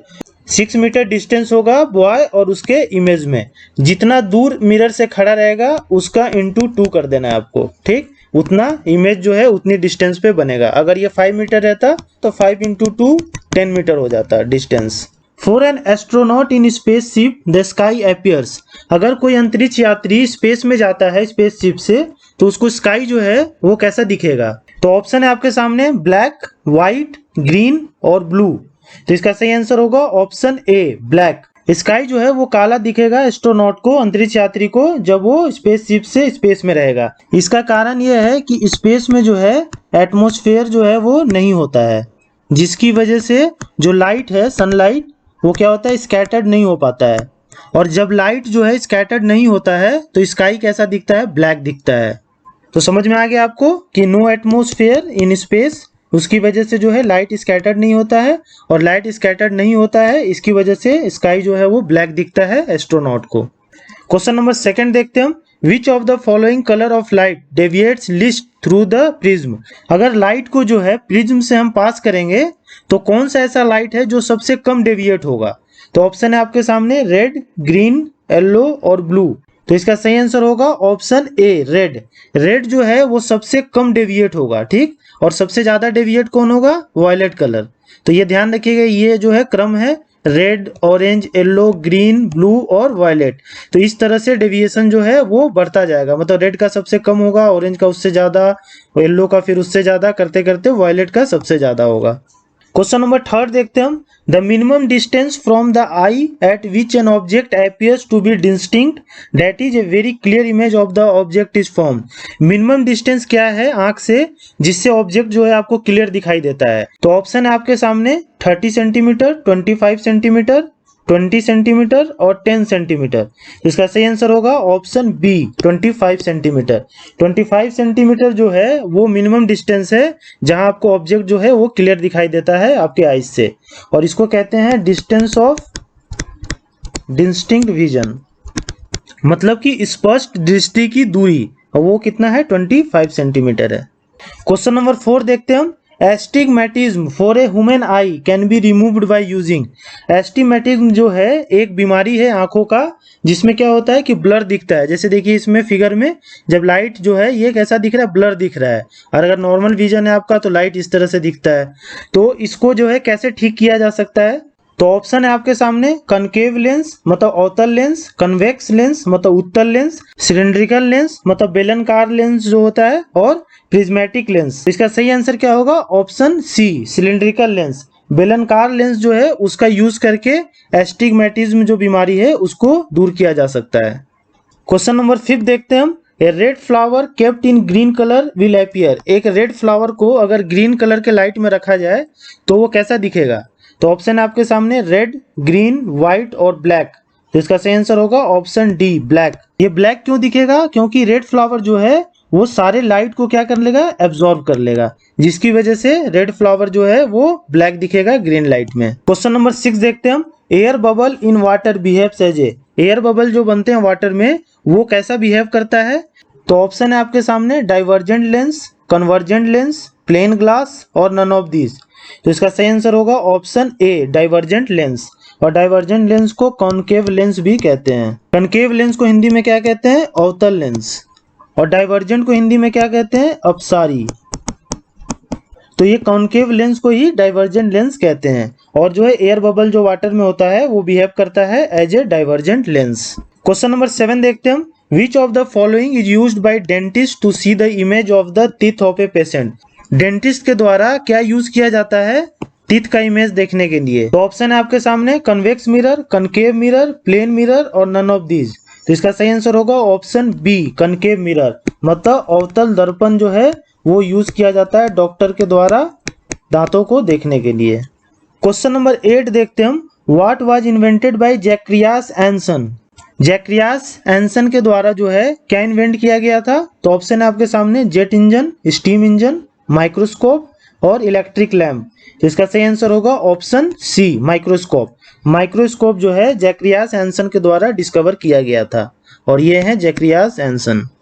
Question number 9 देखते हैं हम। Which one of the following colours has the highest wavelength. इनमें से कौन सा कलर का सबसे हाईएस्ट वेवलेंथ होता है, मतलब तरंग दैर्घ्य जो है सबसे ज्यादा होता है, तो ऑप्शन है आपके सामने वायलेट, ग्रीन, येलो और रेड। तो इसका सही आंसर होगा ऑप्शन डी रेड। रेड का जो है लाल कलर का सबसे ज्यादा वेवलेंथ होता है, इसलिए जो है ट्रैफिक लाइट्स में जो है स्टॉप होने के लिए रेड जो है वो कलर यूज होता है, ताकि ये दूर से दिख जाए लोगों को कि अभी जो है सिग्नल नहीं है। क्वेश्चन नंबर 10 देखते हैं हम। When the sun is near the horizon during the morning और evening it appears reddish, it is due to. जब सन जो है वो क्षितिज में रहता है मॉर्निंग और इवनिंग में, तो वो जो है हमें रेड दिखता है। ऐसा क्यों होता है, तो ऑप्शन है आपके सामने reflection of light, refraction of light, scattering of light और नन ऑफ दीज। इसका सही आंसर होगा option C scattering of light. Light का जो स्कैटरिंग होता है उसकी वजह से जो है हॉरिजन में सन जो है मॉर्निंग और इवनिंग में रेड दिखता है। इसमें होता क्या है कि सारे लाइट जो है वो क्या हो जाते हैं, स्कैटर्ड हो जाते हैं, ठीक। केवल एक रेड लाइट है वो स्कैटर्ड जो है बहुत कम होता है, क्योंकि इसका वेवलेंथ जो है तरंग दैर्घ्य सबसे ज्यादा होता है। अभी मैंने आपको बताया कि वेवलेंथ सबसे ज्यादा रेड का होता है, तो इसलिए जो है बाकी सारे लाइट जो है स्कैटर्ड हो जाते हैं, रेड जो है वो कम स्कैटर्ड होता है, जिसकी वजह से हमें जो है ये रेड दिखता है, क्योंकि इसका वेवलेंथ काफी ज्यादा होता है रेड कलर का। The sky is blue because, sky जो है वो ब्लू दिखता है, इसका क्या कारण है, तो ऑप्शन है आपके सामने रिफ्लेक्शन, स्कैटरिंग, रिफ्रैक्शन और डिस्पर्सन। तो इसका सही आंसर होगा option B scattering. Scattering of light के कारण जो है स्काई जो है हमें ब्लू दिखता है। अब आपके दिमाग में क्वेश्चन आ रहा होगा कि इतने सारे लाइट स्कैटर्ड होते हैं पर जो स्काई है वो ब्लू ही क्यों दिखता है, तो इसका कारण यह है कि ब्लू लाइट जो है सबसे ज्यादा स्कैटर्ड होता है, इसलिए जो है आसमान जो है हमें ब्लू दिखता है। दूसरा क्वेश्चन इसमें ये राइज होता है कि स्कैटरिंग ऑफ लाइट जो है वो क्यों होता है, लाइट स्कैटर्ड क्यों होता है, तो इसका ये कारण है कि जो एटमॉस्फेयर में गैसेस और डस्ट पार्टिकल्स रहते हैं, इसके कारण जो है सनलाइट जो क्या होता है, स्कैटर्ड हो जाता है गैसेज और डस्ट पार्टिकल के अवेलेबिलिटी के कारण एटमॉस्फेयर में। क्वेश्चन नंबर सेकंड देखते हैं हम। The image formed on the retina of an human I is, जो इमेज फॉर्म होता है हमारे रेटिना पे वो कैसा इमेज होता है? तो ऑप्शन है आपके सामने virtual and inverted, virtual and erect, real and erect और रियल एंड इन्वर्टेड। तो जो इमेज फॉर्म होता है रेटिना पे ह्यूमन आई के वो होता है option D, real and inverted, मतलब वास्तविक और उल्टा इमेज जो है वो फॉर्म होता है। इस फिगर में देखिए ये ऑब्जेक्ट है और देखिए इमेज जो है कैसा फॉर्म हो रहा है, रियल और इन्वर्टेड हो जा रहा है, उल्टा हो जा रहा है ये। तो रेटिना पे जो है real and inverted image form होता है। और उसके बाद क्या होता है कि ये जो है सिग्नल भेजता है किसको, ब्रेन को भेजता है और ब्रेन जो है इसे सीधा देखता है। तो ये जो है प्रोसीजर है ह्यूमन आई का। क्वेश्चन थर्ड देखते हैं हम। Optical fibre works on the principle of, optical fibre जो है वो किस प्रिंसिपल पे काम करता है? तो ऑप्शन है आपके सामने total internal reflection, refraction, scattering और इंटरफेरेंस। तो इसका सही आंसर होगा ऑप्शन ए, टोटल इंटरनल रिफ्लेक्शन, मतलब पूर्ण आंतरिक परावर्तन के प्रिंसिपल पे जो है ऑप्टिकल फाइबर काम करता है। और ये फिगर में देखिए ये ऑप्टिकल फाइबर है। क्वेश्चन नंबर 4 देखते हैं हम। Whose experiment proved that the speed of light was always the same? किसके एक्सपेरिमेंट से ये प्रूव हुआ था कि स्पीड ऑफ लाइट, जो लाइट का स्पीड है वो हमेशा सेम होता है? तो ऑप्शन है आपके सामने James Clerk Maxwell, Michelson and Morley, Miller and Stanley और वर्नर हेंसबर्ग। तो इसका सही आंसर होगा Michelson and Morley, option B. इन्होंने बताया था कि स्पीड ऑफ लाइट जो है वो ऑलवेज सेम होता है। और स्पीड ऑफ लाइट कितना होता है? 3 × 10⁸ मीटर पर सेकेंड, ये है speed of light. Question number 5 देखते हैं हम। Which colour is formed when red and green are mixed? जब रेड एंड ग्रीन को मिक्स करेंगे तो कौन सा कलर बनता है? तो ऑप्शन है आपके सामने लाइट ब्लू, येलो, व्हाइट और ग्रे। तो इसका सही आंसर क्या होगा? ऑप्शन बी, येलो, पीला कलर बनेगा जब लाल और हरा रंग को हम मिक्स करेंगे। तो इस फिगर को आप ध्यान रखिएगा, इसमें देखिए रेड एंड ग्रीन से क्या बन रहा है, येलो बन रहा है, ब्लू और येलो से व्हाइट बन रहा है, रेड और ब्लू से क्या बन रहा है, मैजेंटा बन रहा है। तो ये फिगर को आप ध्यान रखिएगा, इससे आपका सारा क्वेश्चन सॉल्व हो जाएगा। कलर के मिक्सिंग पे जो भी क्वेश्चन आपको एग्जाम में पूछा जाएगा। क्वेश्चन नंबर 6 देखते हैं हम। Who discovered the colour photography? Colour photography जो है किसने डिस्कवर किया था? तो ऑप्शन है आपके सामने रॉबर्ट नॉयस, फर्मी, बैड और जेम्स क्लर्क मैक्सवेल। तो इसका सही आंसर क्या होगा? Option D, James clerk Maxwell ने जो है वो कलर फोटोग्राफी का आविष्कार किया था। और ये जो है पहला कलर फोटोग्राफ था जिसे हम टार्टन रिबन के नाम से भी जानते हैं, टार्टन रिबन। ठीक, तो इसको भी ध्यान रखिएगा, ये भी पूछ सकता है कि पहला जो फोटोग्राफी था उसे किस नाम से जानते हैं। क्वेश्चन नंबर 7 देखते हैं हम। Electron microscope was invented bye? Electron microscope जो है वो किनके द्वारा इन्वेंट किया गया था? तो ऑप्शन है आपके सामने non and Ruska, Robert Koch, CPA स्वानसन और नन ऑफ दीज। तो इसका सही आंसर होगा option A, non and Ruska ने जो है इलेक्ट्रॉन माइक्रोस्कोप का इन्वेंट किया था।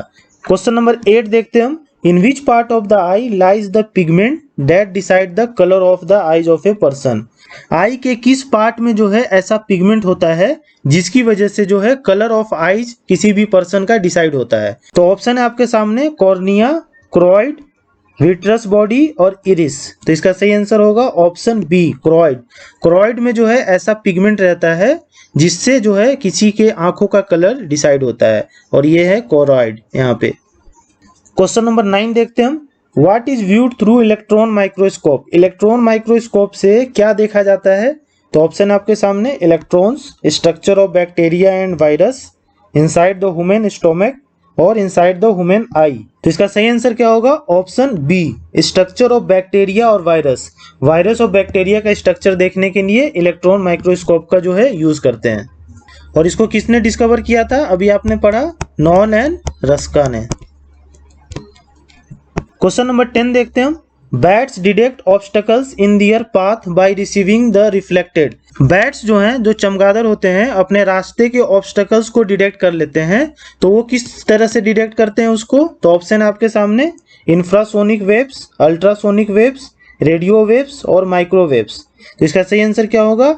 Ultrasonic waves. अल्ट्रासोनिक वेव्स जो है वो चमगादड़ छोड़ते हैं और जो ऑब्स्टकल्स रहता है रास्ते में वो उससे टकरा के रिफ्लेक्ट हो जाता है। ठीक, रिफ्लेक्ट होने की वजह से ये वापस इसके पास इको प्रोड्यूस होता है और ये बैट जो है ये पता लगा लेता है कि ये जो ऑब्स्टकल है वो कितनी दूरी पे है और किस स्पीड में है।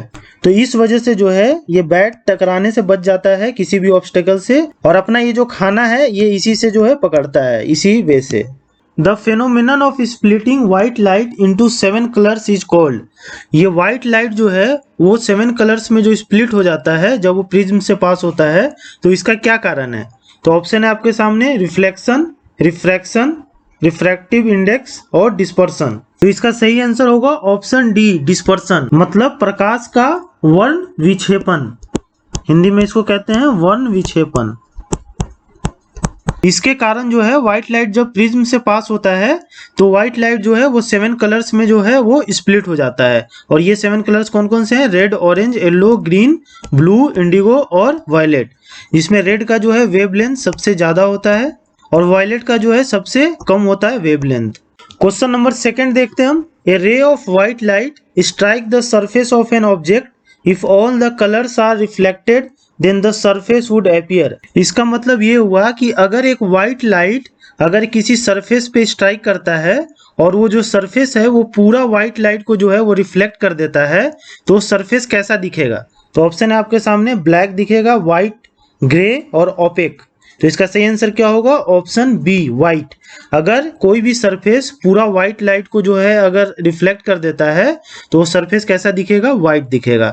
जैसे स्क्रीन पे जो है अभी ये व्हाइट आपको दिख रहा है, ठीक, तो ये व्हाइट क्यों दिख रहा है? क्योंकि ये सारा लाइट जो है उसको रिफ्लेक्ट कर दे रहा है। और अगर सारा लाइट को एब्जॉर्ब कर लेगा अगर सरफेस तो कैसा दिखेगा आपको? ब्लैक दिखेगा सरफेस। ठीक, और आपको जो अलग अलग रंग की चीजें जो दिखती हैं, कलर की चीजें जो दिखती हैं, जैसे ये रेड दिख रहा है, तो इसमें क्या हुआ है कि जो व्हाइट लाइट आया उसमें से ये सारे लाइट को इसने एब्जॉर्ब कर लिया है एक्सेप्ट रेड। रेड को ये क्या कर रहा है? रिफ्लेक्ट कर रहा है, जिसकी वजह से ये रेड दिख रहा है। ये येलो है तो इसमें क्या हो रहा है? येलो लाइट को रिफ्लेक्ट कर रहा है ये और बाकी लाइट जो है इसमें जाके एब्जॉर्ब हो जा रहा है। अच्छा, इसमें एक चीज और देखिएगा, ये व्हाइट लाइट का मतलब क्या होता है? इसका मतलब अभी मैंने बताया ना आपको, इसमें 7 कलर्स होते हैं। ठीक, तो ये व्हाइट लाइट केवल व्हाइट नहीं होता है, इसमें 7 कलर्स होते हैं। जब ये प्रिज्म से पास होता है देखिए तो ये 7 कलर्स में स्प्लिट हो जाता है। क्वेश्चन नंबर 3 देखते हैं हम। A water tank appears shallower when it is viewed from the top. अगर आप टॉप से जो है वाटर में देखते हैं, जैसे स्विमिंग पूल में या कहीं भी जैसे टैंक में, तो आपको नजर आएगा कि जो उसका बेस है वो थोड़ा ऊपर की ओर उठा हुआ है। तो ऐसा क्यों होता है? इसका क्या कारण है? तो ऑप्शन आपके सामने रिफ्लेक्शन, रिफ्रैक्शन, डिस्पर्सन और टोटल इंटरनल रिफ्लेक्शन। तो इसका सही आंसर क्या होगा? रिफ्रैक्शन। रिफ्रैक्शन ऑफ लाइट मतलब कि लाइट का अपवर्तन के कारण जो है ये हमें शैलो दिखता है, छिछला थोड़ा दिखता है। इसमें होता क्या है कि जैसे बेस से जो लाइट आता है वो यहाँ रिफ्रैक्ट होके और हमारे आईज में आता है और हमारा जो आईज है वो स्ट्रेट विजन देता है। ठीक, तो इस वजह से ये थोड़ा सा ऊपर की ओर छिछला नजर आता है। क्वेश्चन नंबर 4 देखते हैं हम। Light from the sun reaches earth in nearly. जो लाइट है सन का वो अर्थ कितनी देर में लगभग पहुंच जाता है? तो ऑप्शन है आपके सामने 8 मिनट, 2 मिनट, 6 मिनट और 4 मिनट। तो इसका सही आंसर होगा ऑप्शन ए, 8 मिनट। 8 मिनट्स और लगभग 20 सेकेंड में जो है सनलाइट जो है अर्थ पर पहुंच जाता है। क्वेश्चन नंबर 5 देखते हैं हम। Golden view of sea shell is due to. जो सी सेल होते हैं उसका जो ये गोल्डन व्यू है ये किस वजह से होता है? तो ऑप्शन है आपके सामने डिफ्रैक्शन के कारण, डिस्पर्सन, पोलराइजेशन और रिफ्लेक्शन। तो इसका सही आंसर क्या होगा? पोलराइजेशन। पोलराइजेशन ऑफ लाइट की वजह से जो है ये सी सेल का जो है गोल्डन व्यू आता है। और पोलराइजेशन ऑफ लाइट को हिंदी में क्या कहते हैं? प्रकाश का ध्रुवन। तो ये प्रकाश का ध्रुवन की वजह से जो है ये सी सेल गोल्डन दिखता है। क्वेश्चन नंबर 6 देखते हैं हम।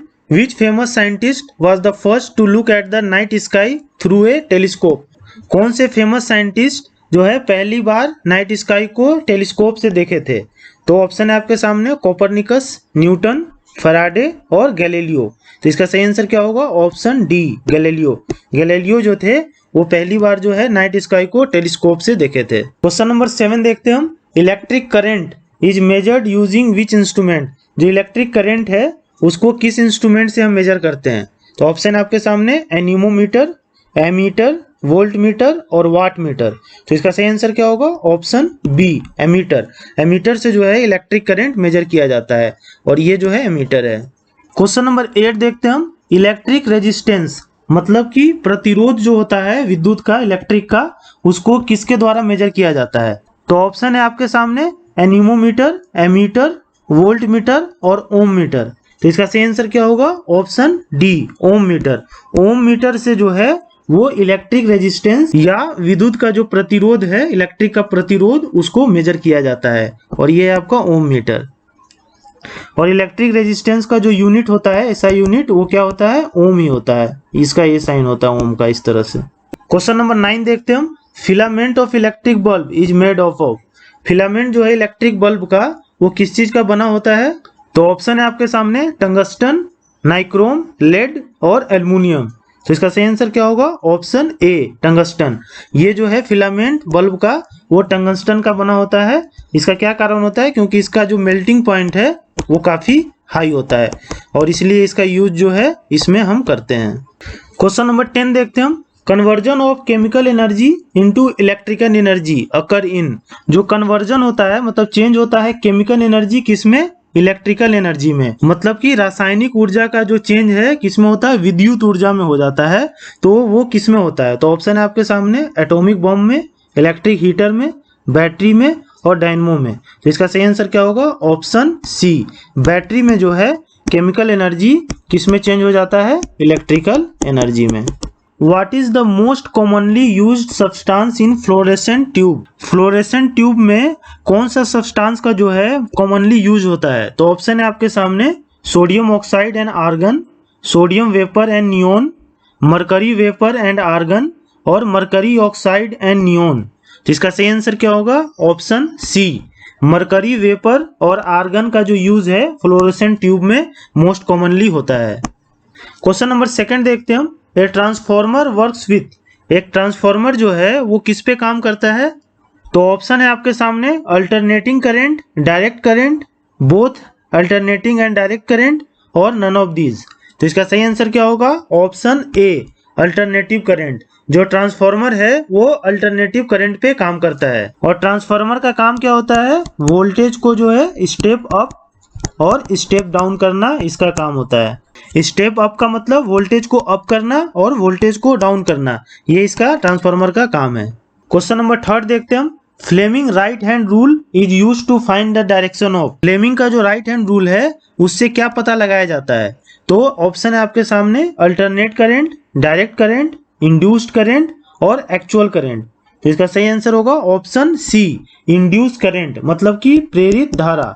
प्रेरित धारा का पता लगाया जाता है फ्लेमिंग राइट हैंड रूल से। इसमें होता क्या है कि थंब को आप ऊपर की ओर कर लीजिए और आपका जो इंडेक्स फिंगर है और आपका मिडिल फिंगर है इसको 90 डिग्री पे रखिए आप, और इसमें जो थंब है वो क्या दिखाता है? मोशन ऑफ कंडक्टर, कंडक्टर का मोशन दिखाता है ये। उसके बाद जो इंडेक्स फिंगर है आपका वो क्या दिखाता है? Direction of magnetic field. Magnetic field का डायरेक्शन ये आपका इंडेक्स फिंगर दिखाता है। और जो मिडिल फिंगर है वो क्या दिखाता है? Direction of induced current. Induced current का जो डायरेक्शन होगा वो आपका मिडिल फिंगर दिखाएगा। तो ये है फ्लेमिंग राइट हैंड रूल और ये जो है यूज होता है किसका पता लगाने के लिए? इंड्यूस्ड करंट का डायरेक्शन का पता लगाने के लिए। क्वेश्चन नंबर 4 देखते हैं हम। Who invented the battery. Battery जो है उसको किसने इन्वेंट किया था? तो ऑप्शन है आपके सामने वोल्टा, रॉन्टगन, फैराडे और मैक्सवेल। तो इसका सही आंसर क्या होगा? ऑप्शन ए, वोल्टा। वोल्टा ने जो है वो बैटरी का आविष्कार किया था और ये है वोल्टा। क्वेश्चन नंबर 5 देखते हैं हम। इन wind power which form of energy is converted into electrical energy. Wind power में कौन सा एनर्जी जो है वो इलेक्ट्रिकल एनर्जी में चेंज होता है? तो ऑप्शन है आपके सामने kinetic energy, potential energy, solar energy और रेडिएंट एनर्जी। तो इसका सही आंसर क्या होगा? ऑप्शन ए, काइनेटिक एनर्जी, मतलब कि गतिज ऊर्जा। गतिज ऊर्जा जो है वो विंड पावर में जो है कन्वर्ट होता है किसमें? इलेक्ट्रिकल एनर्जी में। एक्चुअली इसमें होता क्या है कि काइनेटिक एनर्जी जो है वो चेंज हो जाता है मैकेनिकल एनर्जी में, जिससे जो है क्या होता है? जनरेटर को मूव कराया जाता है और उससे जो है इलेक्ट्रिकल एनर्जी बनता है। क्वेश्चन नंबर 6 देखते हैं हम। Nucleon is a common name for. ये न्यूक्लियन जो है वो किसका कॉमन नेम है? तो ऑप्शन है आपके सामने proton and electron, electron and neutron, neutron only और न्यूट्रॉन एंड प्रोटॉन। तो इसका सही आंसर क्या होगा? Option D, neutron and proton. Neutron and proton जो है ये मिलके क्या बनाते हैं? न्यूक्लियस बनाते हैं, ठीक। और कोई भी जो न्यूक्लियस है वो किसका बना होता है? न्यूट्रॉन का और प्रोटॉन का। नेक्स्ट क्वेश्चन देखते हैं हम, हु डिस्कवर्ड प्रोटॉन? प्रोटॉन का डिस्कवरी किसने किया था? तो ऑप्शन है आपके सामने, रदरफोर्ड, हेनरी बैक्वेरेल, न्यूटन और सीवी रमन। तो इसका सही आंसर क्या होगा? ऑप्शन ए, रदरफोर्ड। रदरफोर्ड ने जो है वो प्रोटॉन का आविष्कार किया था और ये है रदरफोर्ड। क्वेश्चन नंबर 8 देखते हैं हम, the fuel used in nuclear power plant. Nuclear power plant में जो फ्यूल यूज होता है वो कौन सा होता है? तो ऑप्शन है आपके सामने, U-235, U-238, U-236 और U-239। तो इसका सही आंसर क्या होगा? ऑप्शन ए, U-235, मतलब कि यूरेनियम 235 जो है वो एज ए फ्यूल यूज होता है न्यूक्लियर पावर प्लांट में। और ये जो है न्यूक्लियर पावर प्लांट है कहाँ का? कुंडलकुलम का। और ये कहाँ पे है? किस स्टेट में है? तमिलनाडु में है। और यूरेनियम जो 235 है ये क्या है? एक रेडियो एक्टिव एलिमेंट है। क्वेश्चन नंबर 9 देखते हैं हम, neutron was discovered by. Neutron जो है वो किसके द्वारा डिस्कवर किया गया था? तो ऑप्शन है आपके सामने, J Thomson, James Chadwick, Rutherford और नन ऑफ दीज। तो इसका सही आंसर क्या होगा? Option B, James Chadwick. James Chadwick ने जो है वो न्यूट्रॉन का डिस्कवर किया था। और रदरफोर्ड ने किसका किया था? इसने प्रोटॉन का किया था। और एक कौन सा बच गया? और इलेक्ट्रॉन। तो ये जे थॉमसन जो है उन्होंने इलेक्ट्रॉन का जो है डिस्कवरी किया था। तो तीनों ध्यान रखिएगा आप, न्यूट्रॉन का जेम्स चैडविक, जे थॉमसन जो है वो किसका? इलेक्ट्रॉन का, और रदरफोर्ड जो है वो प्रोटॉन का। ये तीनों से जो है क्वेश्चन आते हैं एग्जाम में और ये काफी इंपॉर्टेंट है, इसलिए इसको आप ध्यान रखिएगा। इलेक्ट्रॉन, प्रोटॉन और न्यूट्रॉन को किसने डिस्कवर किया था? क्वेश्चन नंबर 10 देखते हैं हम, a fuse is used in electric circuit. एक फ्यूज जो है इलेक्ट्रिक सर्किट में यूज किया जाता है, वो किस लिए यूज किया जाता है? तो इसका सही आंसर क्या होगा? Option A, break the circuit when excessive current flows through the circuit. मतलब सर्किट को ये ब्रेक कर देता है जब ज्यादा करंट अगर सर्किट से फ्लो होता है। और फ्यूज जो है जनरली किसका बना होता है? लेड एंड टीन का जो एलॉय होता है उससे ये बनता है। और एक अच्छा फ्यूज का क्या कैरेक्टरिस्टिक्स है? तो इसका जो है लो मेल्टिंग पॉइंट होना चाहिए और हाई रेजिस्टेंस होना चाहिए। इससे होता क्या है कि जब ज्यादा करंट फ्लो होता है तो हाई रेजिस्टेंस की वजह से वो गर्म हो जाता है और लो मेल्टिंग पॉइंट की वजह से वो जल्दी गल जाता है और सर्किट को क्या करता है? ब्रेक कर देता है। और सर्किट को ब्रेक कर देता है तो करंट जो है आगे फ्लो नहीं होता है और इससे जो है बड़े बड़े एक्सीडेंट को बचाया जा सकता है। तो इसलिए जो है फ्यूज का यूज किया जाता है इलेक्ट्रिक सर्किट में। Curie is a unit of. Curie जो है वो किसका यूनिट है? तो ऑप्शन है आपके सामने, energy of gamma rays, intensity of gamma rays, radio activity और एनर्जी ऑफ एक्स रेज। तो इसका सही आंसर क्या होगा? Option C, radio activity. Curie जो है वो क्या है? यूनिट है किसका? रेडियो एक्टिविटी का। और ये जो क्यूरी नाम दिया गया है इसका, ये मैरी क्यूरी के नाम पे दिया गया है। ये है मैरी क्यूरी, इन्होंने जो है रेडियम का और पोलोनियम का, ये दोनों जो है वो क्या है? रेडियो एक्टिव एलिमेंट है। और इनका जो खोज किसने किया था? मैरी क्यूरी ने किया था। और इन्हीं के नाम पे जो है रेडियो एक्टिविटी का यूनिट क्यूरी रखा गया है। इसमें एक चीज और आप ध्यान दीजिएगा कि रेडियो एक्टिविटी का अगर डिस्कवरी किसने किया ये पूछा जाए आपसे, तो किसने किया है? बैक्वेरेल ने किया है रेडियो एक्टिविटी का डिस्कवरी। तो जब ये डिस्कवरी आए तो आप कंफ्यूज मत होइएगा मैरी क्यूरी के साथ, ठीक। इनके नाम पे केवल इसका यूनिट का नाम रखा गया है और इन्होंने जो है रेडियम और पोलोनियम जो दो रेडियो एक्टिव एलिमेंट है इसकी खोज इन्होंने की थी। क्वेश्चन नंबर 2 देखते हैं हम, radio activity is measured by. Radio activity जो है वो किस डिवाइस से मेजर किया जाता है? तो ऑप्शन है आपके सामने, गीगर काउंटर, पोलरीमीटर, कैलोरीमीटर और क्लोरीमीटर। तो इसका सही आंसर क्या होगा? ऑप्शन ए, गीगर काउंटर। गीगर काउंटर जो है डिवाइस, उससे रेडियो एक्टिविटी मेजर किया जाता है और ये है गीगर काउंटर। क्वेश्चन नंबर 3 देखते हैं हम, the strongest force in the nature. Nature में जो है सबसे स्ट्रॉन्गेस्ट फोर्स कौन सा है? मतलब कि सबसे शक्तिशाली फोर्स जो है वो कौन सा है? तो ऑप्शन है आपके सामने, electric force, gravitational force, nuclear force और मैग्नेटिक फोर्स। तो इसका सही आंसर होगा option C, nuclear force. Nuclear force जो है वो नेचर का सबसे स्ट्रॉन्गेस्ट फोर्स है। क्वेश्चन नंबर 4 देखते हैं हम, Einstein mass energy relation is given by the expression. Einstein का जो मास और एनर्जी का रिलेशन है वो किस एक्सप्रेशन से दिया जाता है? तो ऑप्शन है आपके सामने E is equal to half mv square, E is equal to mc square और E is equal to mgh और नन ऑफ दिस। तो इसका सही आंसर होगा option B, E is equal to mc square, जिसमें m क्या है? मास है, c क्या है? स्पीड ऑफ लाइट है और E क्या है आपका? एनर्जी है। तो ये एक्सप्रेशन से जो है आइंस्टीन का मास एनर्जी रिलेशन दिया जाता है। और स्पीड ऑफ लाइट आपको मैंने बताया था कितना होता है? 10 × 10⁸ मीटर पर सेकेंड। तो ये भी ध्यान रखिएगा। क्वेश्चन नंबर 5 देखते हैं हम। Which of the following is not a radio active element? इनमें से कौन जो है वो रेडियो एक्टिव एलिमेंट नहीं है? तो ऑप्शन है आपके सामने यूरेनियम, थोरियम, रेडियम और कैडमियम। तो इसका सही आंसर क्या होगा? Option D, cadmium. कैडमियम जो है वो रेडियो एक्टिव एलिमेंट नहीं है। बाकी यूरेनियम रेडियो एक्टिव एलिमेंट है, थोरियम भी है और रेडियम भी है। ये तीनों जो है वो क्या है? रेडियो एक्टिव एलिमेंट है। क्वेश्चन नंबर 6 देखते हैं हम। The fourth state of matter is known as. चौथा जो स्टेट है मैटर का उसको क्या कहते हैं?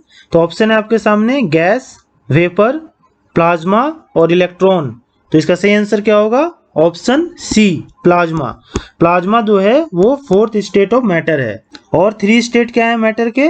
तो सॉलिड, लिक्विड और गैस। ये जो है 3 स्टेट है मैटर के। और चौथा जो स्टेट है वो कौन सा है? प्लाज्मा। क्वेश्चन नंबर 7 देखते हैं हम। The phenomenon of ejection of electron from the surface of metal when light of suitable wavelength falls on it is known as. जब इजेक्शन होता है इलेक्ट्रॉन का किसी मेटल के सरफेस से, जब कोई लाइट जो है उस पे पार्टिकुलर वेवलेंथ का लाइट उस पे गिरता है तो उसको क्या कहते हैं?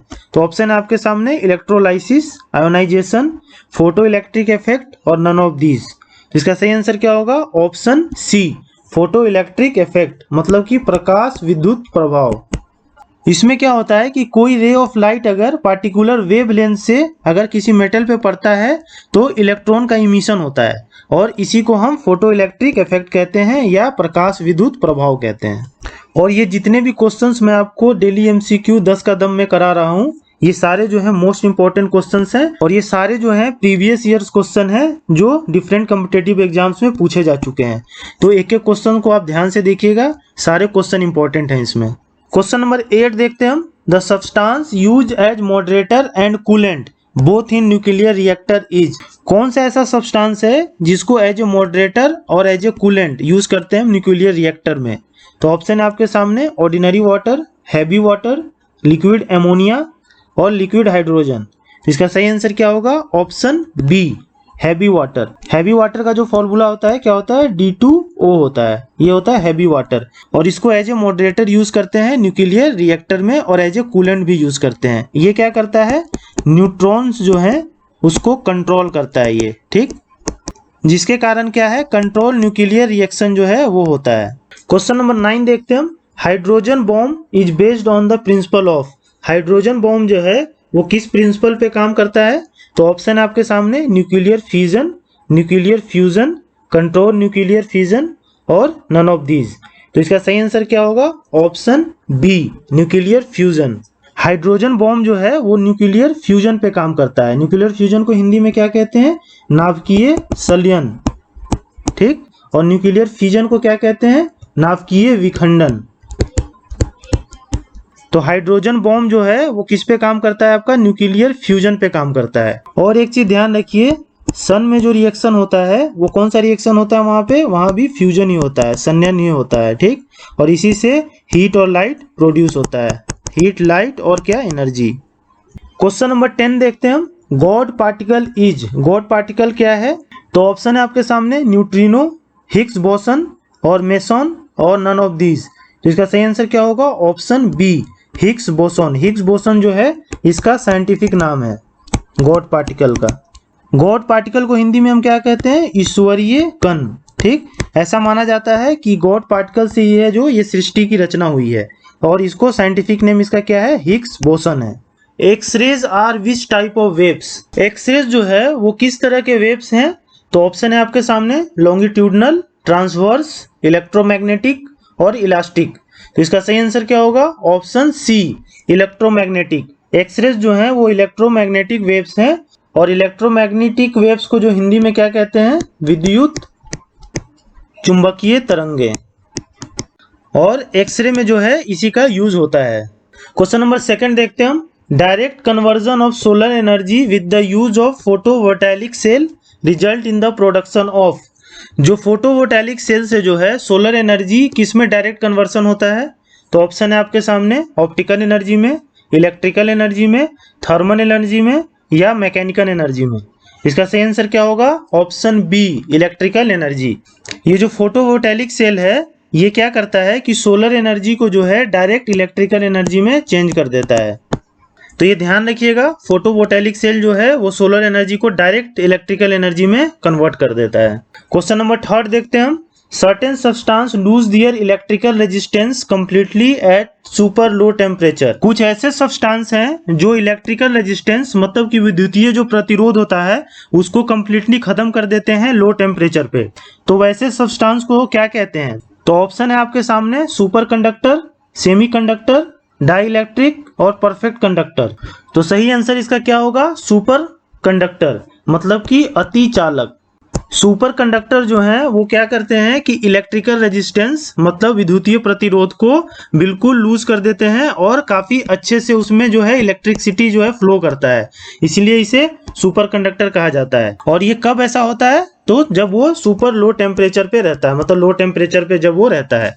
एग्जाम्पल है जैसे मरकरी, जो पारा है वो सुपर कंडक्टर बन जाता है जब ये 4.2 केल्विन टेम्परेचर पे रहता है। तो एग्जाम्पल याद रखिएगा।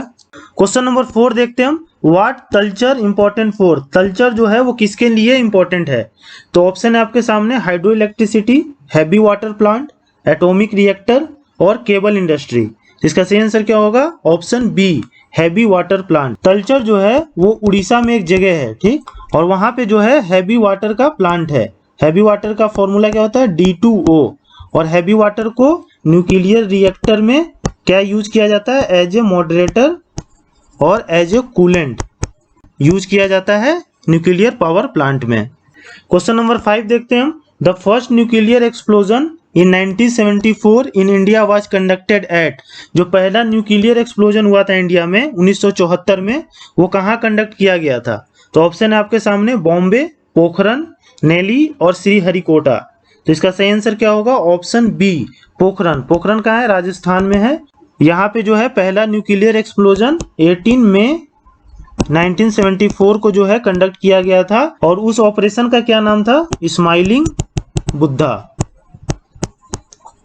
तो ये ध्यान रखिएगा, इससे भी क्वेश्चन आता है कि उस ऑपरेशन का क्या नाम था? तो स्माइलिंग बुद्धा था। और जो सक्सेसफुल हुआ था वो कब हुआ था? 11 मई 98 को, ठीक, यहीं पे पोखरन में हुआ था। और इसका क्या नाम था? ऑपरेशन शक्ति।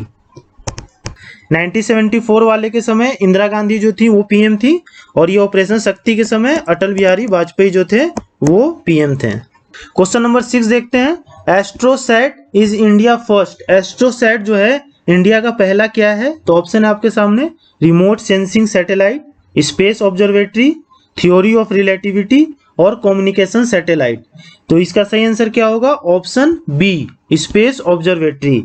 एस्ट्रोसैट जो है वो इंडिया का पहला स्पेस ऑब्जर्वेटरी है। क्वेश्चन नंबर 7 देखते हैं हम। Television was invented by. Television जो है वो किनके द्वारा इन्वेंट किया गया था? तो ऑप्शन है आपके सामने, Lawrence J L Baird, R A Millikan और लुइस ब्रेले। इसका सही आंसर क्या होगा? Option B, J L Baird. J L Baird ने जो है टेलीविजन का आविष्कार किया था, और ये हैं जेल बेयर्ड। क्वेश्चन नंबर 8 देखते हैं हम। Which one of the following waves is use for detecting forgery in currency note. कौन सा वेव्स का यूज करके नोट में जो है फॉर्जरी का पता लगाया जाता है? तो ऑप्शन है आपके सामने, ultraviolet waves, infrared waves, radio waves और माइक्रोवेव्स। इसका सही आंसर क्या होगा? ऑप्शन ए, अल्ट्रावायलेट वेव्स। अल्ट्रावायलेट वेव्स का यूज करके जो नोट में फॉर्जरी है उसको पता लगाया जाता है, और इसको हिंदी में क्या कहते हैं? पराबैंगनी किरणें। क्वेश्चन नंबर 9 देखते हैं हम। Who invented the mobile phone. Mobile phone जो है उसका इन्वेंट किसने किया था? तो ऑप्शन है आपके सामने, Raymond Samuel, Chuck Hull, Martin Cooper और नन ऑफ दीज। तो इसका सही आंसर क्या होगा? Option C, Martin Cooper. Martin Cooper ने जो है मोबाइल फोन का इन्वेंट किया था और ये है मार्टिन कूपर। क्वेश्चन नंबर 10 देखते हैं हम। Who among the following invented adding machine? Adding machine जो है वो किसने इन्वेंट किया था? तो ऑप्शन है आपके सामने, Orville Wright, Harry Ford, Blaise Pascal और डॉक्टर जोसेफ लिस्टर। तो इसका सही आंसर क्या होगा? Option C, Blaise Pascal. Blaise Pascal ने जो है एडिंग मशीन का इन्वेंट किया था। तो होप आपको सारे क्वेश्चंस क्लियर हो गए होंगे, और अगर आपको ये सीरीज पसंद आ रही है तो please like, share and subscribe to my channel. Thank you.